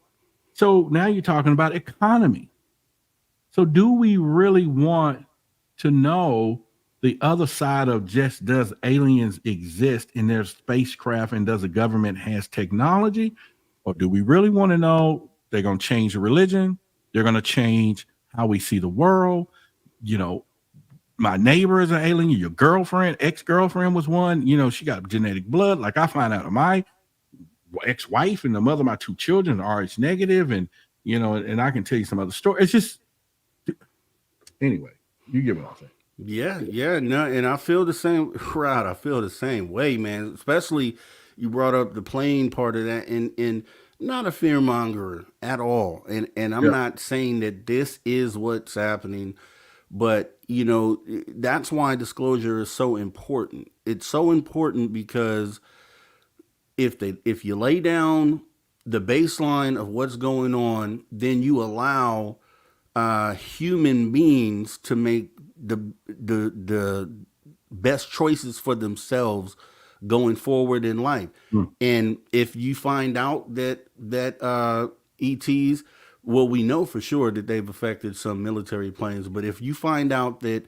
there's been cases where they've affected commercial flights, then you should have that knowledge so you can choose yourself if you want to go ahead forward and get on these planes or not. And my whole thing in what I'll say with that is I'd rather know now prior to me getting on the flight than to finding out at 35,000 feet in the air that this is something that's possible and this is something that they can do. So But think about it though, Rob. Think about it. Let's put you and I in a position of power in economics. Let's do this. So you and I having a board meeting quietly. And yeah, we got 22 reports of UAPs that flew by planes. We are still talking about a $1 trillion industry that thousands of people have jobs, thousands of people flying to get to other places. So we know this is a world economy. We got to make a decision of disclosure of that could shape the future. And nevertheless, if the guy comes in and says, I'm gonna give you free energy, and now this $2 billion plane is a paperweight because it's flying on fuel it's worthless now, right? Because we got free energy. So it's not just about the thought of what we need to know as humans, but it is the protection of global economy that affects everyday lives that I think people don't really venture into when we think we want to know. So it's no different than us having children. And I'm not saying we're children, they treat us like children. But there are things that you are not going to tell your child behind that door for their own good until they get to a point where they can either understand it or it doesn't affect them. And I'm just saying, so there are some things that have implications of this disclosure that could shape our everyday life. Now, I'm not saying humans can't evolve, that we won't evolve our free energy, that we won't, but not while we go through the sugar honey iced tea. You know what I mean? I was waiting for that. Go ahead. Yeah. You get what I'm saying? Not when we go through that, but do we want to do that? So would you and I make a decision while everybody's sleeping that we want to go ahead and just say, okay, man, let's just tell the truth. Let's let them know that the aliens are here. Yeah, they do take 300,000 people away, abduct them, do things. Let's go ahead and let people know. But it may not be you. And if you ain't seen one, then they don't want you. They're just taking the people that you don't know. Or yeah, there's some hybrids out there. I mean, we're just not talking about, like I said, machinery and spacecrafts no more. We're talking altered reality. We're talking everyday life, existing things changing at the speed of light by tomorrow. So it's like that movie. This is why I got the show name Why the Big Secret. Remember Will Smith and they both were sitting on the thing, and he said, why the big secret? People are smart. Why we can't tell them? He said, a person is smart. He said, but people as a collective is dumb and stupid. So if we can open somebody's eyes one at a time, we're not doing it fast enough though. But if we could do it where people can handle it, then over time, yeah, we can probably disclose more information. So I'm a little more leery of where we're pushing this thing. It's only because I know what I know and you know what we really know behind the scenes. And I don't think everybody's ready to know this stuff. It just can't. And yeah, we're doing it for humanity, but is it for us? So could we look at it and say when a student is ready, the teacher will appear that only the ones who need to know is the ones who's making the discovery? Or do we want to go pour it on people who every day who can give a damn and they don't know what's going on? They can care what's going on. They're living their lives. They're doing what they're doing. They don't look up. They don't worry about spaceships and aliens and their lives are just not that interesting of this. And then we want to open the door and say, look at all of this. And now their minds blow up. What do we do? See, this is how I look at it. I look at it like, and just to give a simple analogy. So, say you needed to travel somewhere 100, 200 miles. You were going to borrow somebody's car. They didn't disclose to you that they had changed a tire earlier and not sure if they put Or there's a dead body in the trunk. And then or let's go with that. and you hop in the car and you don't know what you might be subject to. So I'd rather you tell me everything up front so I can choose whether it's best or not to take your car, or maybe I should figure something else out. So given me, and that's kind of the situation that when we talk about catastrophic disclosure versus controlled disclosure, because a lot of people like it'll shock everybody. It shouldn't come out this way because there's a group of people that just won't know how to take it. But the thing is knowledge is power. Knowledge is key.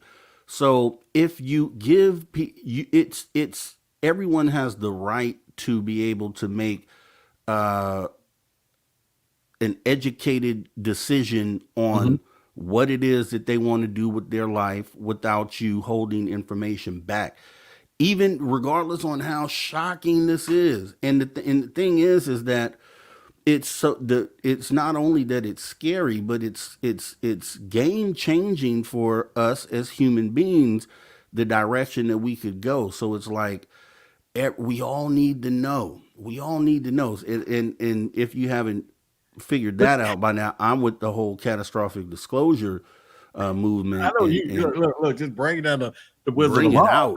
The Wizard of Oz. Let's just pull back the curtain, right? Bring it out. I'm not saying that people don't deserve the truth. I'm not saying that. And I can only equate it to, and I just try to use some analogies, but there was a lot of things I wanted to tell my kids when the eviction notice came, that possibly we could be kicked out on the streets. Your toys could be on the corner and getting picked up by other kids. I'm giving them the story now. It's cold and your cousin is not going to come and pick you up. And you know what I'm saying? It's not that kind of a family that we think we sing family. We are family at Christmas. No, we don't really like each other. So you're going to be stuck with your mom and dad on the corner. You get what I'm saying? So I bear not to tell them the situation, and we just kind of work through it. Now they get old enough and they can read the letter. It says you got 7 days, 3 days vacate, vacate. They then can comprehend it. But I'm saying we got people who are not ready, is all I'm saying, to hear what we want to know. Isn't it not good enough that we know? I mean, why is it we, the collective, can't just accept the fact that we know? And more people step into the realm knows, but we still want to go out and tell everybody else. So I also have to equate it to real life. My ex-wife cheated on me. And I'm going to say this. She actually cheated on me and then had the nerves to tell me. It wasn't for my good. That was for hers. I could have stayed my ass asleep. You get what I'm saying? I could have stayed asleep. But after she told me, she went to sleep. No, you should have kept your ass up. Or what? I'm sorry, but you get what I'm saying. Keep it up. Yeah, you're good. Keep that with yourself. And this is how I think we're, or you guys are looking at it. You know what I'm saying? Y'all want to go ahead and tell them and keep them up, Rob. I don't think they need to be up. I just think they need to find out. I don't know. I could be wrong about it, but you don't. No. That's why the conversation is so good to have, because we need to figure it out. I feel like catastrophic disclosure is best. So you feel like maybe that's not the best way to go. I mean, and then the conversation allows us to come to some sort of conclusion at the end. So it's just great to have the conversation. Now, with that being said, to back you up here, I will say, and I said this on my show the other day, I saw a video where Tucker Carlson, who, he's not a ufologist or anything, but he's been reporting on the subject. And apparently he's talked to people that have kind of got him kind of shook up as far as the information he's been receiving. He said, because he's now hearing the real deal. And he said That's what I'm talking about. that he won't even, it's so scary that he won't even tell his wife.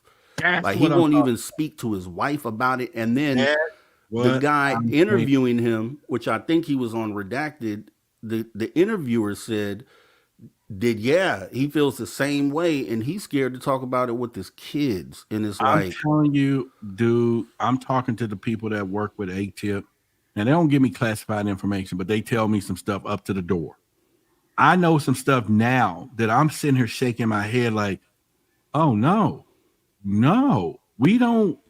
No, they don't want to know this. You can't. You can't. And I'm sorry, I was on the other side of that fence. I was there. I'm knocking. We need the truth. You can't handle the truth. You know me. I was there.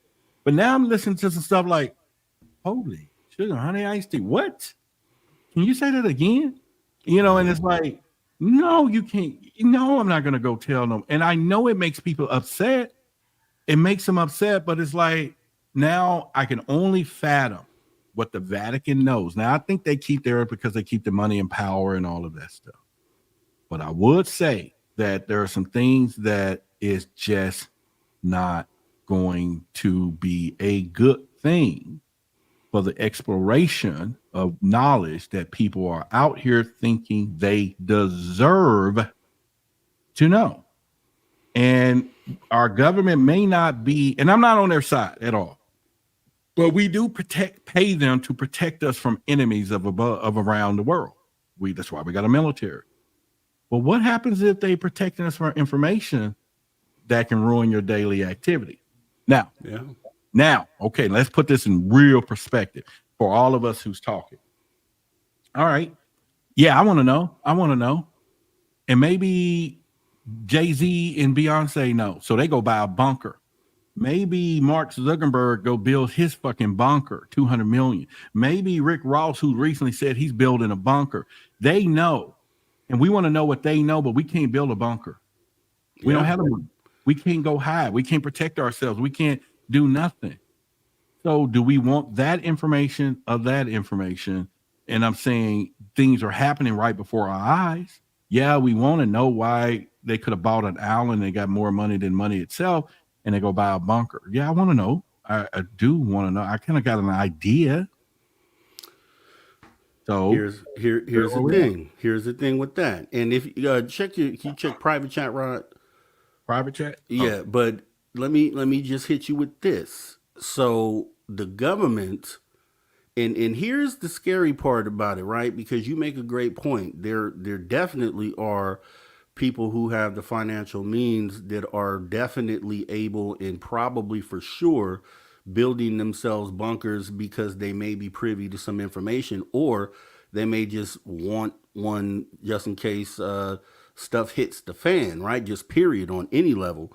But here's the issue that I have with it, right? For sure, we know the government is holding back information, regardless if it's beneficial for us to know or not. They have something called a continuity of government plan, which means that when stuff does hit the fan, whether it's from ETs, whether it's from nuclear war potentially, or anything that is asteroid impact, anything that's game changing to humanity, the government has continuity of government, which means that they go in their bunkers that they already have for sure, and they leave all of us outside. So we don't get to come into those bunkers. The government does. So they ensure that they continue themselves after whatever event happens. So at the very least, we don't want to find out when they lock the door and we're trying to get in what the real truth is. We need to know now, because if for us, if we need to go map out some cave somewhere where we need to go all hide as humanity. You and I ain't gonna be able to get through the entrance. We got to, you know what I'm saying? No, they got some big caves, man. And I've been looking at some of those videos. They have extensive, I'm talking about miles and miles of cave just right up under our feet. So if we needed to go find one of those places for humanity to go in case something happened, we would need that advanced information, which they are holding. So if they know something bad is going to happen and it's going to get real ugly, regardless if it's from ETs or if they know about some asteroid that they're not telling us about, and they have their plans to go in, we need to have the data up front so we can make choice. Okay, you can make a choice, say, hey, I'm just going to sit out here and whatever happens, or you know what, I'm going to go ahead and try to map out a cave and try to find somewhere for my family to stay. And it's just being able to have the information is kind of the power that you have over your own life, your own existence, your family's existence, and not leaving it in the hands of somebody that's just going to go in their bunker and lock the key on you when the event happens. All right. So, all right. Have you remember back in high school or elementary school when it was time for lunch? How did you know where the lunchroom was during lunchtime? You followed the crowd. Shit. They building bunkers. That's all I'm saying. We don't need let you in, man. information. We don't need the information. Hell, follow the crowd. They're doing it. That's all I'm trying to say. You know, that's the point. They're building bunkers for a reason. I don't need to ask them why they're running. I just need to know where we're going. Okay. I mean, I could see that. But because the thing is that it isn't the, okay, I could go with that if it wasn't as serious as it is, because we potentially could be talking about something that means the end of humanity, whether it's nuclear war, whether it's an asteroid impact, or whether the ETs have some sort of malevolent intent. Either one of those three, I want to know, because that affects my descendants and my lineage that goes from here on out. It could cut that off with me not having that information. So I would like to have it so I could be in the best position that I can be to ensure that my grandchildren, great-grandchildren are going to be able to come to life and thrive and flourish in whatever world that we get handed down. All right. I follow you on that. I'm with you. I think that, I was doing a show about, that zombie disease that's out there in the deer stuff. We can get to that later if you have time. But the whole point was, I was looking at Elon Musk when he built this new freaking car that they have out here, this new whatever. It's the ugliest thing you can ever think about, but it's the most beautiful thing if you think about it. But he said it's for anything out there from disasters, blah, blah, blah. And then he also a zombie apocalypse. Why would somebody, a billionaire, who I'm sure his marketing team was saying, don't go say that stupid stuff. You're going to cost our shareholders $1 gazillion that you building a car for the zombies. Why is the sales of that thing is back order? And I'm going to get me one. You get what I'm saying? So I'm not going to be sitting here not worried about the other stuff. And don't get me wrong, I want the information. Yes, I do want the information, but I'm not going to be the one when all of a sudden everybody's packing up because there's a forest fire somewhere, but I can't see it, but but I can feel the wind blowing in my faces. So I know it's downwind, but I can't see it. But I'm not going anywhere until I know it's a damn fire. In fact, I want to feel the heat. I want to, I want to cook a hot dog I want to go outside before it burns. Those are people like that, but I ain't one of them. But the whole point I'm saying is the whole thing is when you see the smoke is when you run. Or when you see everybody's running you don't wait to the fire. And so I don't want to wait until I have to go ask somebody, can you let me in? I had a dream today. I'm serious, a serious dream, because I'm buying me a bunker in 3 years. In fact, I was telling my show and the women out there, I'm single. I know I ain't got a 6-pack yet, but I'm going to have a bunker. Okay. Your man ain't going to be in shape, but I got a bunker. I'm going to have a bunker. Okay. So I know that's going to be attractive, right? It's going to be an attractive commodity to have. So I want a bunker. I'm going to build a bunker. But what I had this dream of spending $2 million on the bunker. And when I got there, they wouldn't let me in because he sold me out to somebody else. Could they do that? Those new silos where you buy the floor. So now I'm like, no, I'm going to build a bunker somewhere else secret now. Yeah, you would want to. Right? Yeah, you So- don't tell anybody where your bunker is at. That's rule number one. You don't tell anybody where your Yeah, bunker but- is at. Well, you just seen it. The guy's selling them 2-3 million. You know, you can buy. They have those missile silos. So what happens if they just don't want to let you in all of a sudden because somebody else showed up with a bag of cash and said, "Do you got any openings?" You know, no. Well, Mr. Martin ain't here yet. He's running late. Well, I'll give you 10 billion.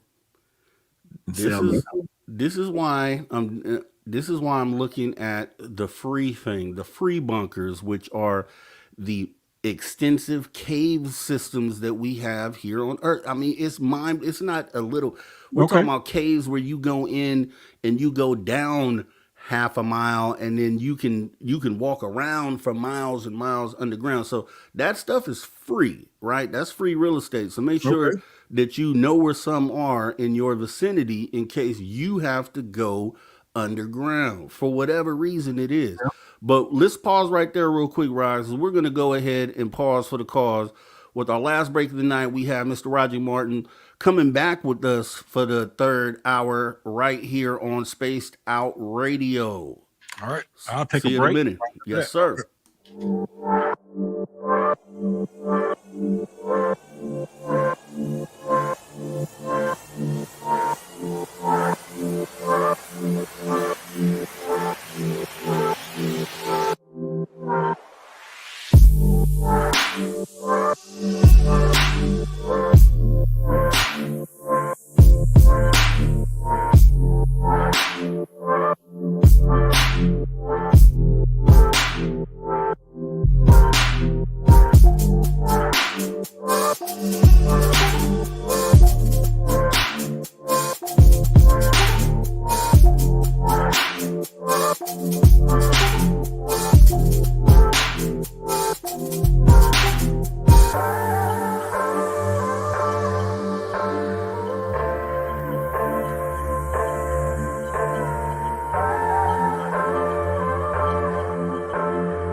All right. Welcome back to Spaced Out Radio, after hour number 3, with me, your host, Mr. Rob G. And joining us back is our fantastic guest host of Why the Big Secret and High Strangeness, Mr. Roderick Martin. Rod, thanks for joining us back. I do want to go ahead again, guys. I just want to let you know that the Reno trip is coming up, and we would love to see you there. I'm just going to go ahead and kind of go over that again for you real quick. The itinerary goes as follows. So what we're going to do, we're going to go ahead and have Jessica, Dave, and myself host 1 hour each. So a 3-hour block on the Friday. Right after that ends, the moment that ends is when the VIP party gets started, right? We got Saturday, ghost hunting with Merle in Virginia City. Not sure what we'll see. It's going to be crazy. Saturday night, UFO Skywatch, and possibly CE5, hopefully. Sunday, if you're able to stay, free for all hangout, whatever you guys choose is what we'll do. You can go ahead and come and see SOR fan favorites like the ones you see right here on the screen: Dave Scott, Science Bob, Merle, Mr. Rob G, Melinda Leslie, Dr. Michael P. Masters, R. Keith Andrews, Jessica Jones, Lala Bright, Jim Goodall, Dirty Phil, Tim Senor, Lorian Fenton, Kira Grant Baker, and Geraldine Orozco. Come meet Dirty Phil, Jessica Jones. Come meet me because I want to meet you. Let's sit down. Let's have breakfast or dinner. Let's have breakfast for dinner. Let's invite Dave Scott and really make him mad. $60 per ticket. $100 gets you the ticket and all VIP swag bags. Rooms have been on sale for as low as $139 per night. That's less than triple the cost of the Reno event. It's the perfect gift. Go ahead and get one for your mother, your daughter. Please consider doing that. And if you need tickets, go ahead and email info@spacedoutradio.com. We cannot wait to meet you. And thank you very much. We're back with our guest, Roderick Martin. Hey, Rod, I want to start this off real quick. And first off, if you guys have any questions for Roderick Martin, make sure you're putting them in the caps. I'm going to keep an eye on the chat right now, and we will go ahead and make sure we get those asked. I just want to start this hour off, Rob, with the need for, my whole feeling is, if we're going to make this thing move, if we're going to really get what it is that we're here for, that we have to, people who have podium or platforms like yourself, like myself, like Dave Scott, like Jimmy Church, all the guys out there, that we need to be able to come together, right? We need to, like we're doing right now, we need to be able to bring our viewers together, because when we talk about humanity, it includes all of our viewers. So I feel like it's really important for these sort of connections and interactions to happen and happen more often. What's your outlook on that, and what do you think could be like a good way for us to kind of kickstart this and kind of take it to the next level? I think one of the things will probably will be synchronizing our messages, which that's probably will never happen because we all have our own outlook. As you can see, I try to put a little more humor in it, but also a little reality of what I would do. Because that's the only way that, from the stuff that I know, that I don't want to wake up tomorrow depressed and low energy because I know something they don't know. You get what I'm saying? So I think if we were to figure out a way to unify those messages and particularly pick the strong points of what do we want the collective to know. For example, like I said, there's 8-10 different shows. Jimmy Church does a lot of interviews and people like hearing those things. Dave does interviews. You do interviews. You go deeper for humanity. Jimmy Church may go this way. I'm a little more infotainment because I want to grab a group of people that are just on the surface level of this thing, that we need to bring them in some way, and then of course put them in the vortex of all these other high powered shows of if they want to know nuts and bolts. But a lot of those philosophies don't line up. For example, I'm trying to build it to get advertisers different place so I can monetize the message. You can't have a broke ministry. You know, people come, they want me to tell them the dirt, and hell, I got to keep the lights on to tell you the dirt. You know what I'm saying? But then if I ask for help, then no. But then you have other channels that said we shouldn't ask for support. Why? Well, they may have jobs that's paying this. I'm doing this full time. That's why I'm bringing it high powered. And so therefore I'm in it to win it. So I do rely on my audience. And I'm saying this because there's channels who might say, and then there's people who may come to give us the knowledge that want honorarium fees. And then there's people that say, don't give them nothing. Why should you do that? Well, I want to know what they know. If he been over there in the military for 40 years and he done learned some kind of Navy SEAL swimming duck technique that's going to save my life, I'll give him an honorary fee. But then all of a sudden I'm letting him tell it to my audience who I may say, hey, y'all, we need to chip in to do this. It's just not that kind of world. So I don't know if we can collectively come together because we can't even do it in any other spaces. Mm-hmm. And it's just more of an interest level. But I think if we sat down and had a round table and thought what was the most important things that people need to know and what can we all echo, and then we can put a message out there collectively, then we may make some way. But that I don't think this happens. Yeah, I mean, that's a real perspective, man. You know, that if you just look at the landscape, I totally get that perspective. It totally makes a lot of sense to me. And, you know, I am one that is trying to figure that out. So I agree that is the way that it is today. There's a lot of segregation, and yeah, sometimes you do have to, you have to pay fees to get certain people to come on and say certain things, which I wish it wasn't like that. But unfortunately, time is money for some people, and there's a lot of different things they have to do in their life. So to stop and do this particular thing, there's a monetary value attached to that, and I can get that.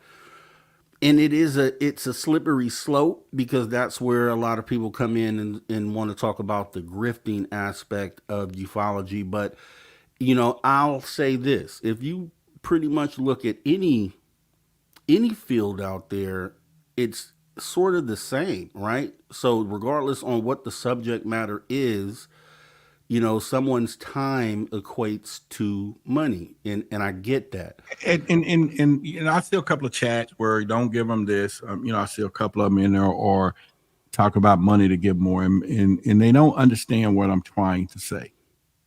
And what I'm saying is, if I with the system that I have now, I reach a few thousand people.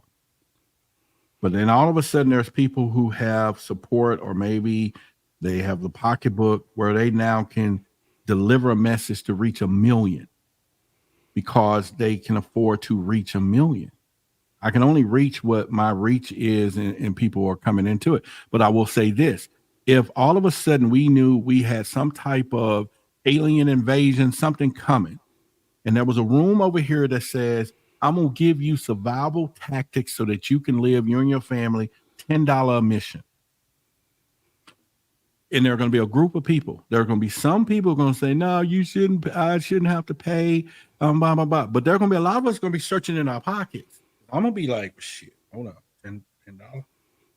I got 20. Right.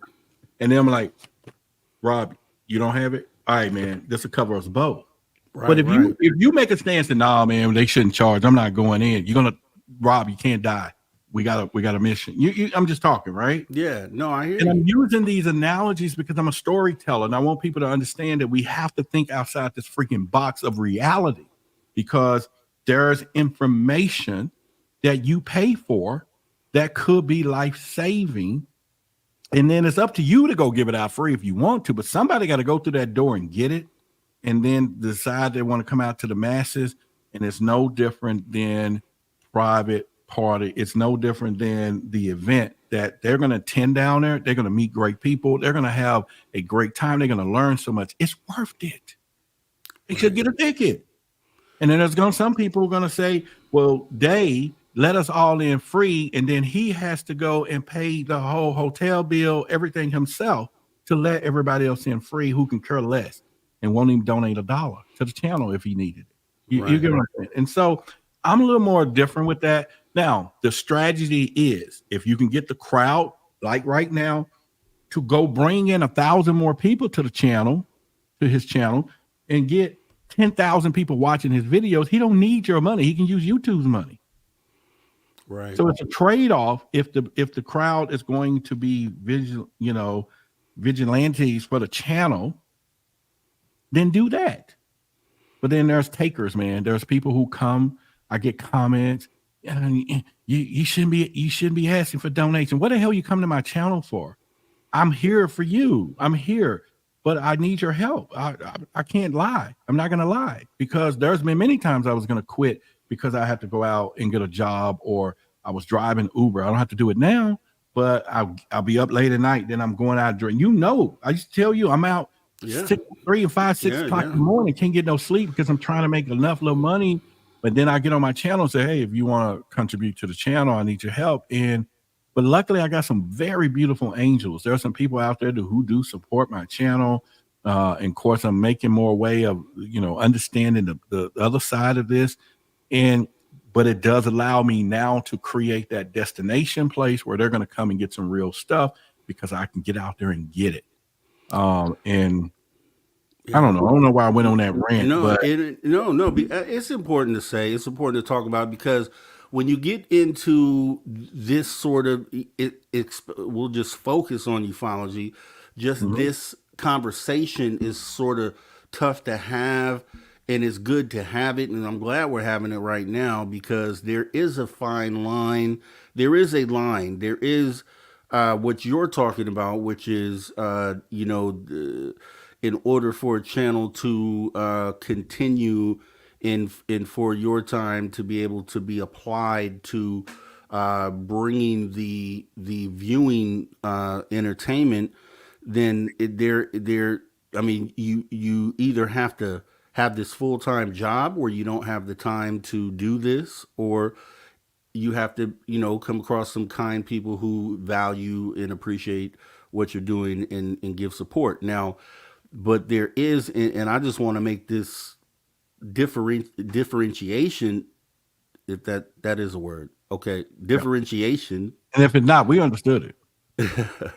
between that and then the group out there that doesn't care really about this topic or this subject. Those are the ones I consider the grifters, the ones that really don't care what you get out of the message, don't really care if you get enlightened or not, don't really care if what they're doing moves the needle, and they hold it all behind a paywall. And there are a handful of those out there that do that. But what you're discussing is, time equals money, and I want to bring this to you, but in order for me to do this full time and bring this in the way that you want me to bring it, sometimes donations have to be given.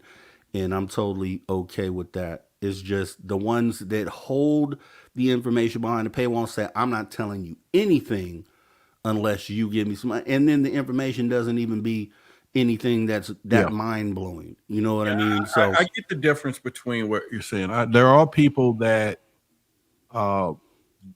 they're trying to make people consumers of the narrative, right? And there are people out there that put things together in such a way, and there's a lot of them.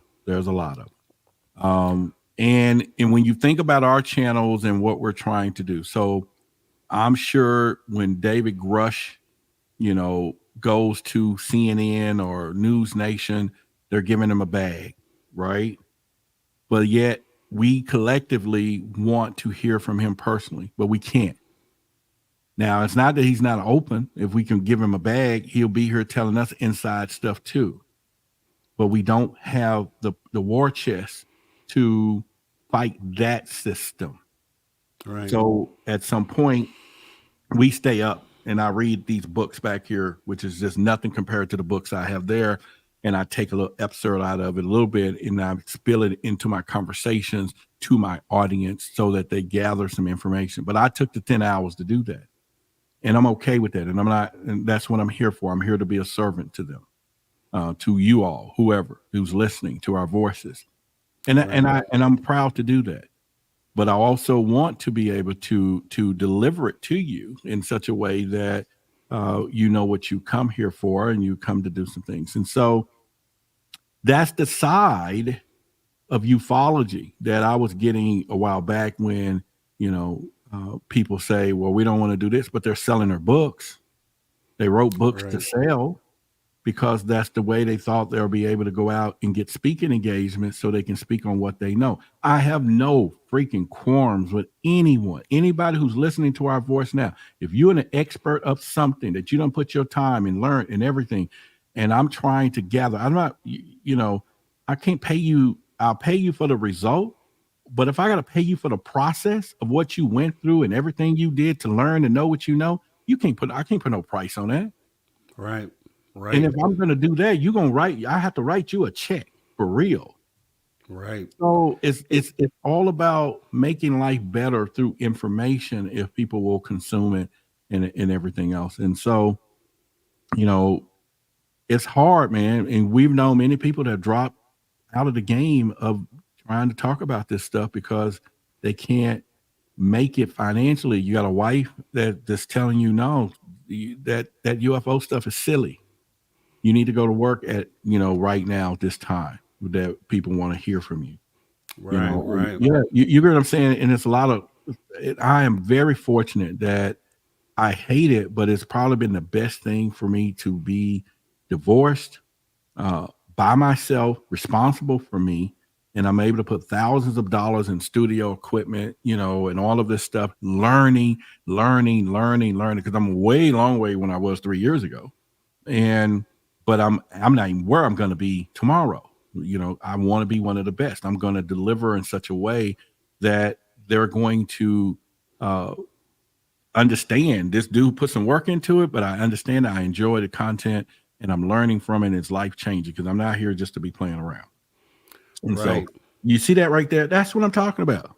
Right. Yeah. All love. Aloha, Dave. Understand really the message. And I appreciate it. Appreciate the support. And I'm saying to that contribution right there could make a 2 days, 3 days work life change. I get sometimes people will hit me at the right time. And when I'm sitting here going, all right, I'm gonna make sure that the lights stay on, the electricity stay on so I can stream tomorrow because it's tight. Anything short from just telling my audience, can y'all see the bill? Hey, yeah, I need some help. But you try to do it in such a way, and I don't know how we got into this space, but you try to do it in such a way that you're not begging, but you're asking. Well, here's how people should look at it. I mean, we're as humanity, as a whole, think of humanity. Give a shout out to what is that whole? Yep, Aloha, Dave. Appreciate you, definitely. Appreciate you. Pesos. That's MX is pesos. Nice. Appreciate your support of Spaced Out Radio. Okay. I mean, with that being said, so humanity, but it looks good. When I say humanity, I always talk about this all the time. Humanity, we have all the data that we need to go ahead. It's just like the government does, right? But we sit here and not we, because I don't, but a lot of people sit and depend on the government to give the answers. And you are actually paying them for them to not give you the information. So they technically are grifting in what it is that they're doing because they're taking $100,000 to do this research or $1 million to go ahead to put towards this to do the to fund some sort of new office that they're putting up just to not give us any answers or any information in the end. So I mean, it's essentially if humanity, we know humanity is the one that is going to bring this disclosure. So what we need to do is we have to fund ourselves, and this is technically a step in doing that. We are actually funding the humanity part of this, in so that we have some cachet and have some abilities to kind of get out here and present our information or spread the word about the data that we do have to everyone Yep. else who may not know that we have it. And so that's kind of how I look at it. But with that being said, like I said, in ufology, and it's been sad kind of looking back on it, but there's been a lot of infighting in the last few years. I feel like there was a purposeful infiltration by the powers that be to get in here and kind of cause confusion between different groups in order to kind of slow the movement down. And Mhm. because they know once we get this thing together, once we're all on the same page and we can kind of work through our differences to move together, that is going to be something that can't be stopped. So, the dissension that came into ufology a couple years ago, I stepped in. I know I'm just one person, but I'm a person that kind of wants to mend those bridges. I'm a person that, just like you were saying earlier, there's different agendas with different people. It'd be hard to get everybody to kind of get on the same Right. page, but I'm the one that I'm one of those who my goal is to kind of unite that, and or at least kind of work towards doing that. You know what I mean? Because truthfully, as long as they keep us separated the way that we are, then it'll be another 70 years before we get where we're trying to go. And And the moment they see us united and moving as a unit is when they're going to freak out and they won't know what to do. yeah, I think that, and you make a great point, and a lot of people don't know that's what spearheaded. See, when I first got into this, and I even remember on Clubhouse when I was doing the Creators First program I was one of the candidates and the finalists. And I remember calling around to all the other UFO people, and a lot of them I can say names I want, but it was like a lot of people had a lot of animosity. Oh, they chose him maybe because he was black or whatever. Now, when I submitted my show, I hit it with I think I did an audio thing. Let me just see here. So I did a little audio thing, and people thought I was stupid. I would used to open my show and be like, all right, everyone, this is Roderick Martin. We're going to be talking about High Strangeness tonight. And if you want to know about these UFOs, I got you right here with Rob G. Now, not only are we going to kick it out tonight and give you some unbelievable sugar honey iced tea, but I'm going to break this shit down so that you can go to work tomorrow and get the day off by scaring your boss. But either way, I come here to play the game, and the game is the game, and we're going to play it with the rules that they want us to play so that we can win.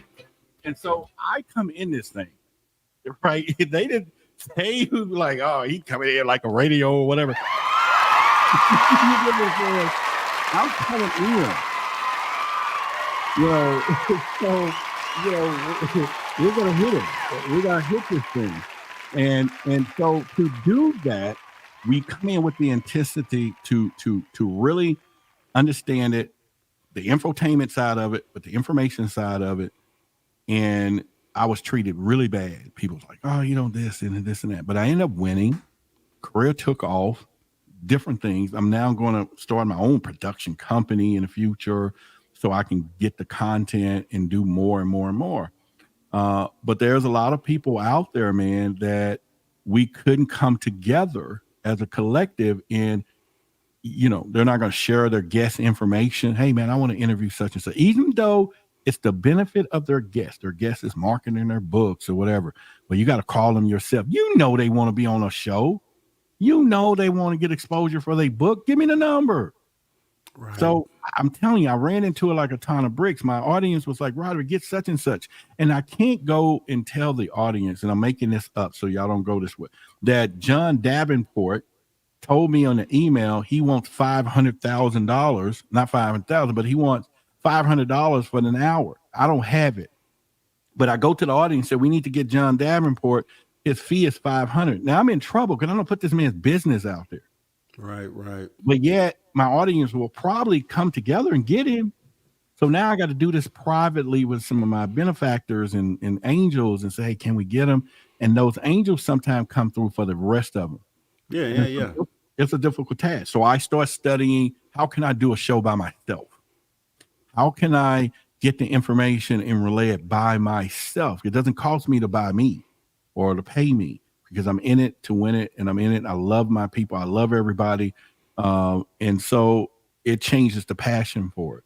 So it is a challenge when it comes down, and my hat is off to you so that you do want to, and I've got your back. You tell me we got 4 people going to meet, I'll be there. You got 200, I'll be there. But I know it's going to be difficult because everybody don't line up the same. People are keeping their resources close to their vest because they think it's theirs, but it's not for everybody. It's a whole different game out there. And my thing is, how can I get enough information? And at least when they come and watch me, they get something from me, and then they can get something from somebody else, but I'm not going to let them down, you know? And I'm glad you said that, because that kind of goes further into what it was that I was talking about everyone getting together and being on the same page, because essentially you bring what you bring, I bring what I bring, Dave brings what he brings. Now imagine all those different ingredients in one pot. That's powerful, right? That's so powerful, and that's what moves the needle. It isn't just a Roderick by himself. It isn't a Rob G by himself. It isn't a Dave Scott by himself. If we all brought, it's just like, think of the Avengers, right? Think of the Avengers. You got all those different superpowers together. I don't know what pesos is. I don't know what pesos is, but he don't raise it up. You need to change that one. He got a new Aloha Dave is doing the thing. Thank you very much, Aloha Dave. Thanks for bringing it in. We do appreciate your support of Spaced Out Radio. Do hope you are enjoying the conversation as well. Castle Dude, morning. Thank you for coming on in. Appreciate you. Yeah, with that being said, it's like the Avengers is kind of how I look at it, right? And you know, with all of our superpowers together, there isn't anything that could stand in the way of what it is that we want to get accomplished. Man, I can't. I know you understand what it is that I'm saying when I say that, but just that's the thing that drives me, and that's the thing that makes me want to work to get everybody together, and that's why I keep. We've been friends for a while, but I'm talking about I reach out to other people. There are people on the other side of the conversation that are on the skeptic side that I bring in as friends too, because I think that they are important to the conversation and how this moves too. And I want to build that network of people who have platforms and kind of and this is something maybe I can organize, and I hope that I can one day, is I would like to get everyone together on a show. Like maybe this month, we all show up on Spaced Out Radio and we have a panel and we have a discussion. Me, you, Jimmy Church, Dave Scott, all the people with the platform. And then we move it to Why the Big Secret, High Strangeness next month. And then we move it to Jimmy Church the following month. And we have that panel of people with platforms kind of moving around, so our audiences all intermingle and we all get to know each other and understand that we're doing the same thing and we're on a mission for the same goal. Right. And hopefully that's something that I can accomplish in 2024. I have a list of things. I have that. I have the C5 thing I'm trying to do. Man, I'm trying to move the needle, Rod. That's my goal this year, man. I don't know. What are you doing this year? What is what one thing that you want to accomplish personally in regards to this, what we're doing here or talking about? I'm trying to read Nina's life post. Can you put it up? Let me see what Nina says, I like Rod and the community. I would have their back, but if one of you suggests I clean, cook, and sex because I'm a female, I offer so much more. Then here we go with social differences. Listen, Nina, if you got tactical survival skills, you got a knife, you know what I'm saying? You can cut butter. You could shoot somebody between the eyes when we have these crazy things, you in. Don't worry about the other part, and all of that. That's not what it's all about. We're just talking about that's humor, though. I'm just talking about humor. But anyway, thank you, Neil. And look at this here, and this is to what I was just saying. Flat Six says, great idea, getting all the speaking heads together and in organizing and intermingling our audiences. Ferret says this is an interesting concept. I feel all the audiences sometimes are at odds with each other, taking from the whole.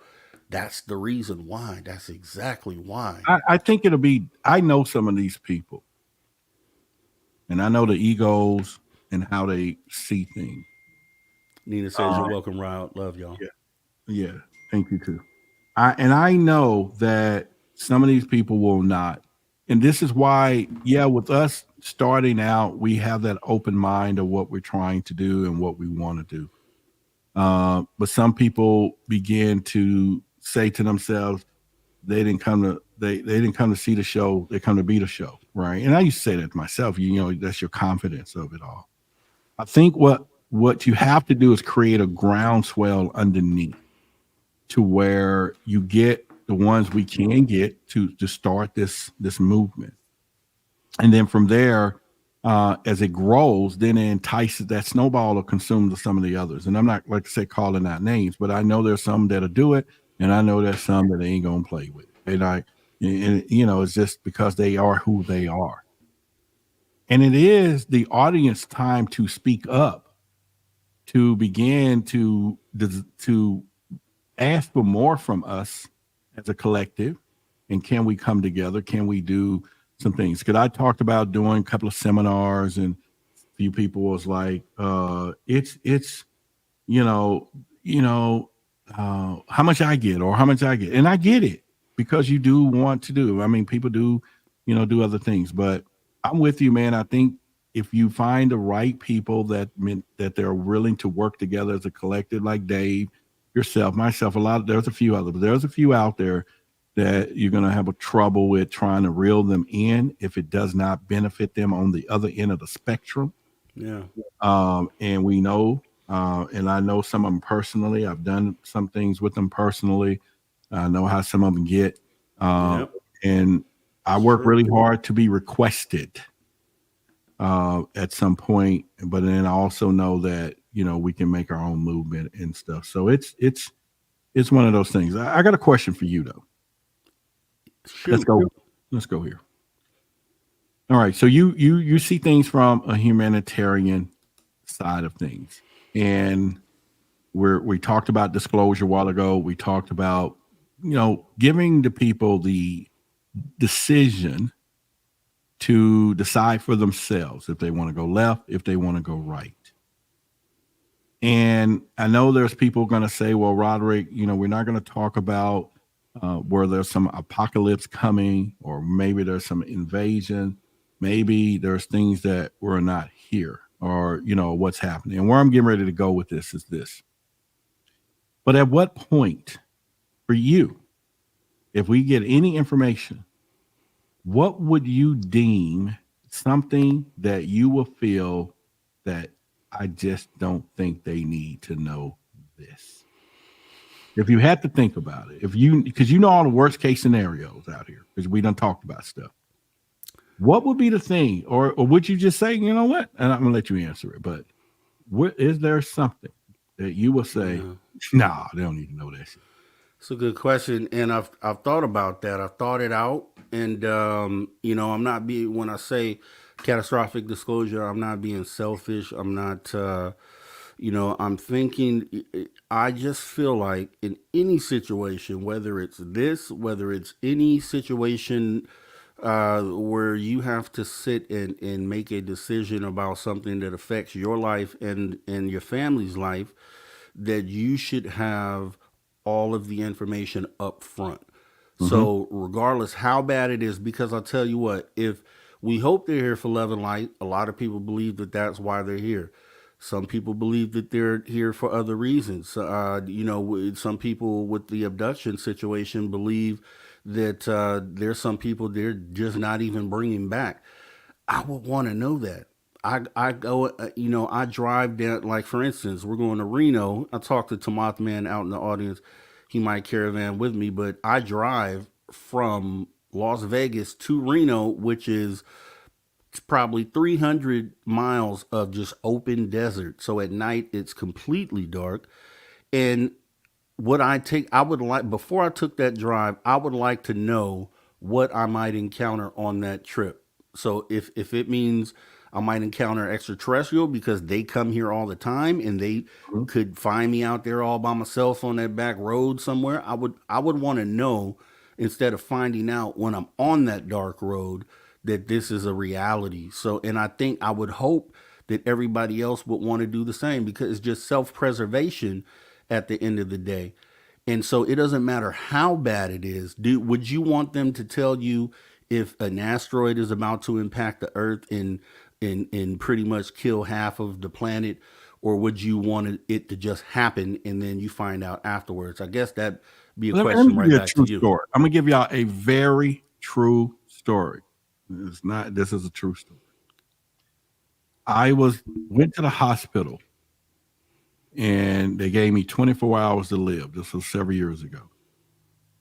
And I'll never forget, the doctor came in. He said, do you want to tell your family first, the chaplain and everyone else? And I sat there and I thought about it. Well, I remember the doctor came in. I didn't tell my mom or anyone. If the phone calls went out to the family that they needed to come to the hospital, that I was getting ready to have emergency surgery. And they all came and showed up. And I'm telling you actually why I have this sentiment. They ended up, the doctor finally came in. He says, look, I see something that I can do, but I'm not giving no guarantee. You may not make it out of this surgery. I said, okay, that's cool. We're good. We're cool. And I remember when the people came in to get me, they said, do you want us to tell your family what's going on? And I'm looking at all of them over there. They're praying. They're not really. And I said, no, they're praying people. I don't want them to know that I may not come back. That's not, let them, whatever. I could have told everybody right there, goodbye. I may not see you. They are giving me a chance that I'm not coming out of this thing. They 2, 3 of them told me. And I said, okay. But I made that decision because I didn't want those moments, at that moment, whatever they was thinking, whoever they believed in, whatever was going on, to be either shattered. At some point it probably would have, but I wouldn't have been there to know anyway. But at the whole point was they were praying people. That's what I told the doctor. No, my mom is a prayer work. Don't. But I knew the truth that he was telling me. So the chaplain, and here's what happened. I go in, they actually picked me up early. I was supposed to go to the surgery at 12, and the chaplain was due to come in to tell the family whatever. But they picked me up at 10 o'clock. But I came back out the surgery, so I was there.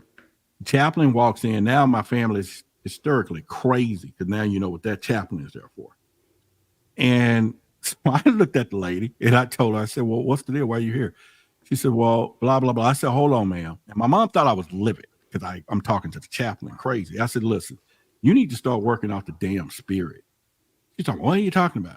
I said, they picked my ass up 2 hours ago. All you did was looked on your schedule and said, I need to come to room 1205 right before this man goes, and he ain't coming back. But had you been paying really attention, you probably know I've been back and I survived, but you still walked in here, not even whatever. And my mom's like, what's going on? But by this time, the rumor gets out that I was going to die. Now they're even more ticked off. And I'm like, you can't win for nothing anyway. What's the deal? So I'm saying, if we're going to give somebody catastrophic information, regardless, can we make the decision that I want the last part of your life? If I'm not saying this is happening to people, you know what I'm saying? Do I want to put that on you? I'll carry the burden for you to know. But I'm just going to tell you, go home and kiss your husband tonight, sweetheart, or go hug your kids, or love everyone, you know? And they're going, why? Oh, I just think you should do it. And I'll walk off in the night and lose sleep. But do I just want to feel compelled that because I want to be the one that you knew I told you You heard it first here on Why the Big Secret. You know what I'm saying? I get You it. heard it first on Why the Big Secret that I get it. tomorrow it's gonna be fucked up. You know, There's reasons, and I get that. I get that there is a whole other side to that. And that makes total sense. It makes total sense. Yeah. But, you know, and you can make an argument going either way on that. But, you know, it's just when you put it like that, right? When you a story like that, we're glad to have you here, man. We're glad you made it through. Yeah, just first of all. And I've never really told the audience that story, but I thought tonight it'll be great to share. Yeah, no, and it's awesome that you did that. And we want to go ahead and thank T-Bone for his support, Spaced Out Radio, and also Nina's Life for supporting Spaced Out Radio. We do appreciate that. Hope you guys are enjoying the conversation. And well, Nina, I'm live streaming to our channel too. So Nina, nice. She supported from our channel. That's where you see the little link thing. Right. Okay. Yeah. So thank you, Nina. Yes. Yeah, we awesome. got bunches of people watching on our channel right now. Awesome. Okay. Well, that's awesome. I'm glad to hear that. So yeah, with that being said, man, you know, it's awesome. Great conversation, man. I do appreciate you coming and spending this time with us, man. You know, we go way back. Oh yeah. Way back, and we're going to continue to do work together, and we have to work together. And just, I want to put this out there too, with your Project Black, everything you're working on, feel free. If anything you need me to do on that, let me know. You know, I'm totally open. Anything that moves this needle, I'm with, and I'm about. You could do a screen share. Can you do a screen share? Or you need the screen share from your end? No, you can do it. Just go to a website. Okay. Yeah. What is it? Preparednesslife.com. Preparednesslife.com.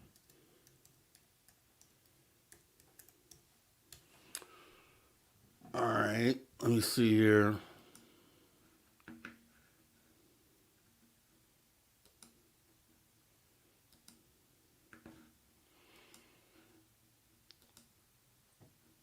All right, and got it up. What are we looking at? That is a site that I 5 years, 6, 7, 8 years ago, I was in a tornado, lost everything I can ever own that came, and I've always been working on preparedness, but that's my site. If you go to where I sell bug out bags, you know, I work with some military people, and I think everybody should have a bug out bag, you know, for emergencies or whatever. I got some real good essential bag, but what's going to trip some people out at the top up there where it says specialty bag, I want you to click that. Let me see. Now, some people are going to get a really jolt out of this, but do you see those bags? Do you see the name of those? I know they can't really read them, but I'm told you I got insiders now. Why do you see me have a freaking zombie bug out bag and people think it's a joke? Because I got in, and what's the other one? Alien hunter bag. There's Sasquatch bags.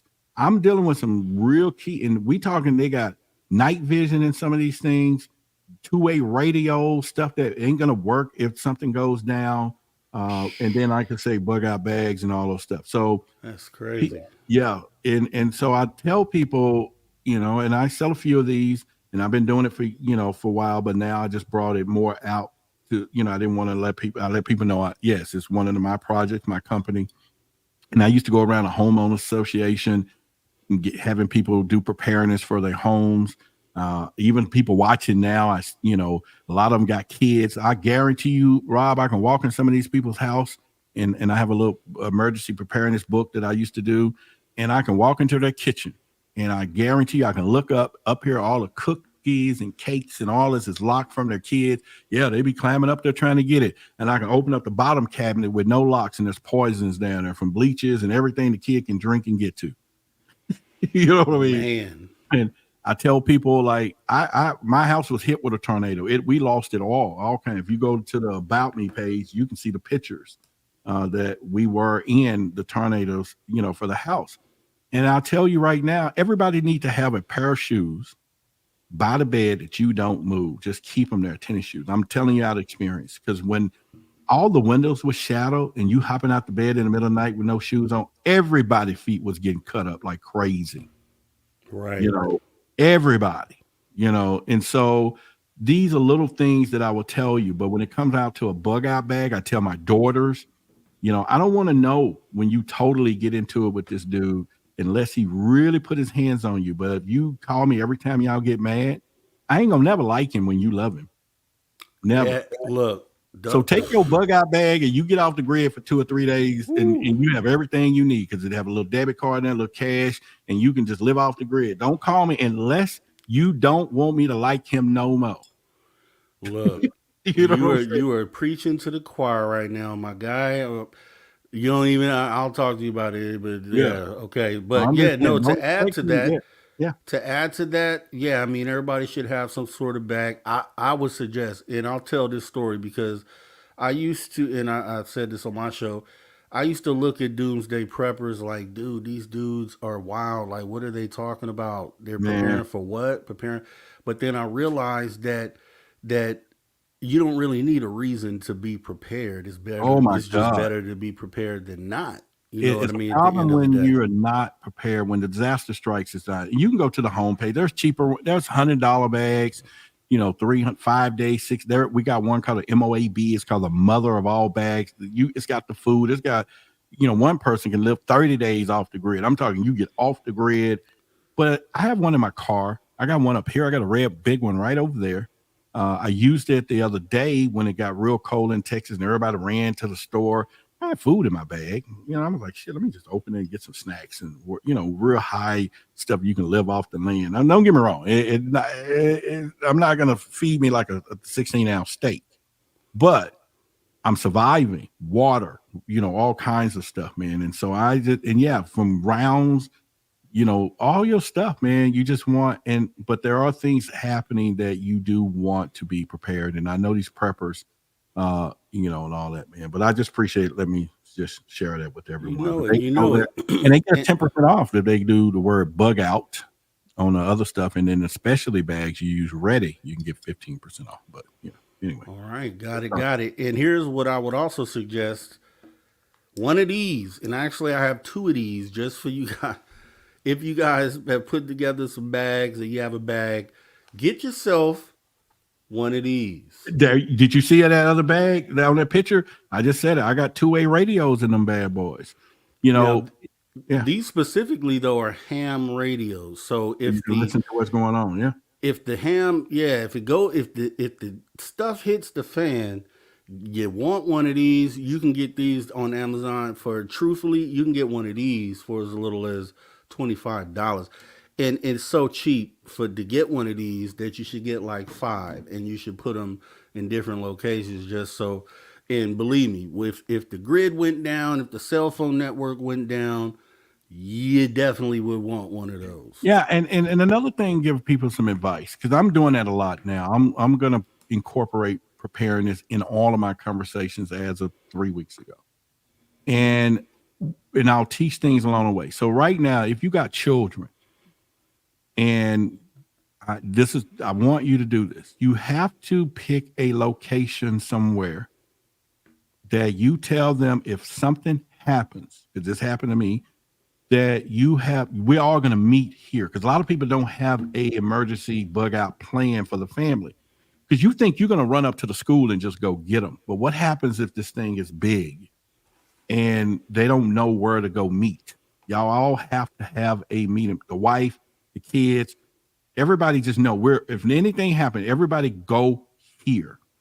So it could be somewhere y'all pick that everybody can get to, whatever it is, but they need a exit plan so that you can do that. And then you can it could be at a park and you may have a special tree and you can put that thing he talking about in a bag, put it in the ground, and they know to dig it up, whatever. It's just a small plan. It doesn't take anything, but I guarantee you, if something was to happen, and we're not just talking about, you know, big, you know, apocalyptic things. I'm talking smaller things. You still got to.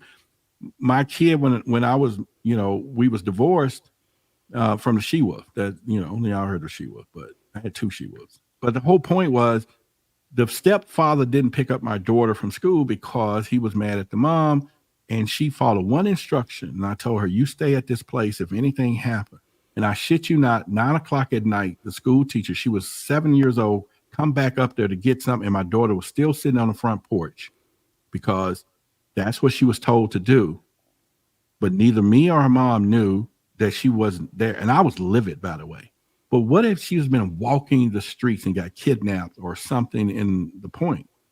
But she knew to stay a place that somebody or we will know where to come if you were missing. And I'm just so glad out of all the things she ever had done, she followed that. Even though she was terrified, but she followed it. And it worked out. So I'm just saying there's a lot of stuff people don't prepare for. But it's something, one of those things. You know. All right. And the ferret says, thanks for introducing us to Roderick. Man, this is the guy, man. This, like I said, we think it's thieves, and we are going to continue to keep this thing moving. So this will never be the last time that we sit down and talk, and we will be doing this again. So Rod, tell them where they can find you. You can find me in Dallas, Texas. All right. Y'all can come all the way here to Dallas, Texas area at the studio, the command center. But anyway, come to YouTube, subscribe to the channel. You'll find some good stuff there and share. I want people to start sharing the channel, sharing information, and then we can do that. But they can find me on YouTube. That's really where my focuses are, even though I have Instagram, Real Roderick Martin, Twitter, all of those spaces. But I'm making a home out of YouTube to create the content, and also because I do a Freaky Friday every Friday. It's live, so you all can come on the Freaky Fridays. We get a show for the first part, and then we go anywhere you want to go after that. But usually it's our community in the Truth Seekers community. So. All right. Well, Rod, I got some promotionals that I got to run here, so I'm gonna go ahead and let you go. I do appreciate you spending time with us, man, and we're going to talk soon, and we're going to do this again and further this movement here. All right. Yeah, we've been there a couple hours. I'll see y'all. I'm out. Love you. And let me just say this. I have to do my disclaimer to my haters, and I know they're out there. If you can hate me and you don't know me, I can love you without ever meeting you. I don't want to meet you, but I love you. But if you're also a hater and you've been here 2 or 3 times hating on me, you're really a fan. That's what's up. Love all of you. And have a great rest of your night, Rod. And you saw your viewers on here too. So let me let your viewers know that we do a live call-in show over at the Social Dig. Okay. Link is in the chat, and we will be doing that right after the show. So you got experiences or anything you want to talk about tonight? We do it. Yeah. As soon as this show is over, we're going to be over there. So yeah, you're more than welcome to, obviously you're more than welcome to stop by. Let me know what you want to do, and we'll link it up. Yeah, I'll get to the house a little bit, and then I won't be in this production format, but I'll hop on. Okay. All right. Talk to you in a minute, Rod. All right. Later. All right. Yes. So Rod is the guy, man. It's my guy. We go back. We got a history. We've been pushing on this thing for a while. Rod, remembers when I jumped into this thing and decided to hop in front of a camera. Rod, I sent Rod a message when I had my UFO sighting. We've been talking. He introduced me to Billy Carson, which was a cool thing. I mean, I that's why I had to give Rod his flowers. That's my guy. And, I know he appreciates, where I've come since then. And yeah. It's always a great team, always a great conversation. So as Tamothman says, don't forget Rob is doing the call-in show. Call in with your experiences, and the link is there. It's over at the Social Dig, and we definitely have some great stuff going on over there. So don't forget to check us out. And with that being said, let me go ahead. I want to thank all of the High Strangeness viewers for coming on over. We do appreciate your love and support. And hope to see you back. Consider hitting the subscribe button on the Spaced Out Radio and hit the like. Let us know if you liked it or not. And with that being said, let me go ahead and jump into our super chatters. Thank our super chatters for the night, because it is oh so important to do so. And I want to thank T-Bone. I want to thank Welcome to the Show. I want to thank Tyron1. I want to thank CS. I want to thank T-Bone again. I want to thank T-Bone again. I want to thank Aloha Dave 13 twice. I want to thank T-Bone again. I want to thank Nina's Life. I want to thank Conscious Fire Goddess. And I want to thank CS. And that comment right there, great show. I do appreciate that. So with that being said, guys, you already know what time it is. We're going to go ahead and prepare to close this out. After we thank, I just thank the super chatters. Just want to talk to all the space travelers out there. You're already a space traveler. Consider taking the next step and join our Space Travelers Club for as little as $5 per month by joining our Patreon. We do appreciate your support. Thanks to all the viewers and listeners across the globe. Thanks for tuning your frequency to Spaced Out Radio, where we do what we do best. And what is that, you ask, guys? We own the night. Till next time.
Stay healthy, my friend. You too. You need bail money, give me a call. Always, Dad. Take care. You too.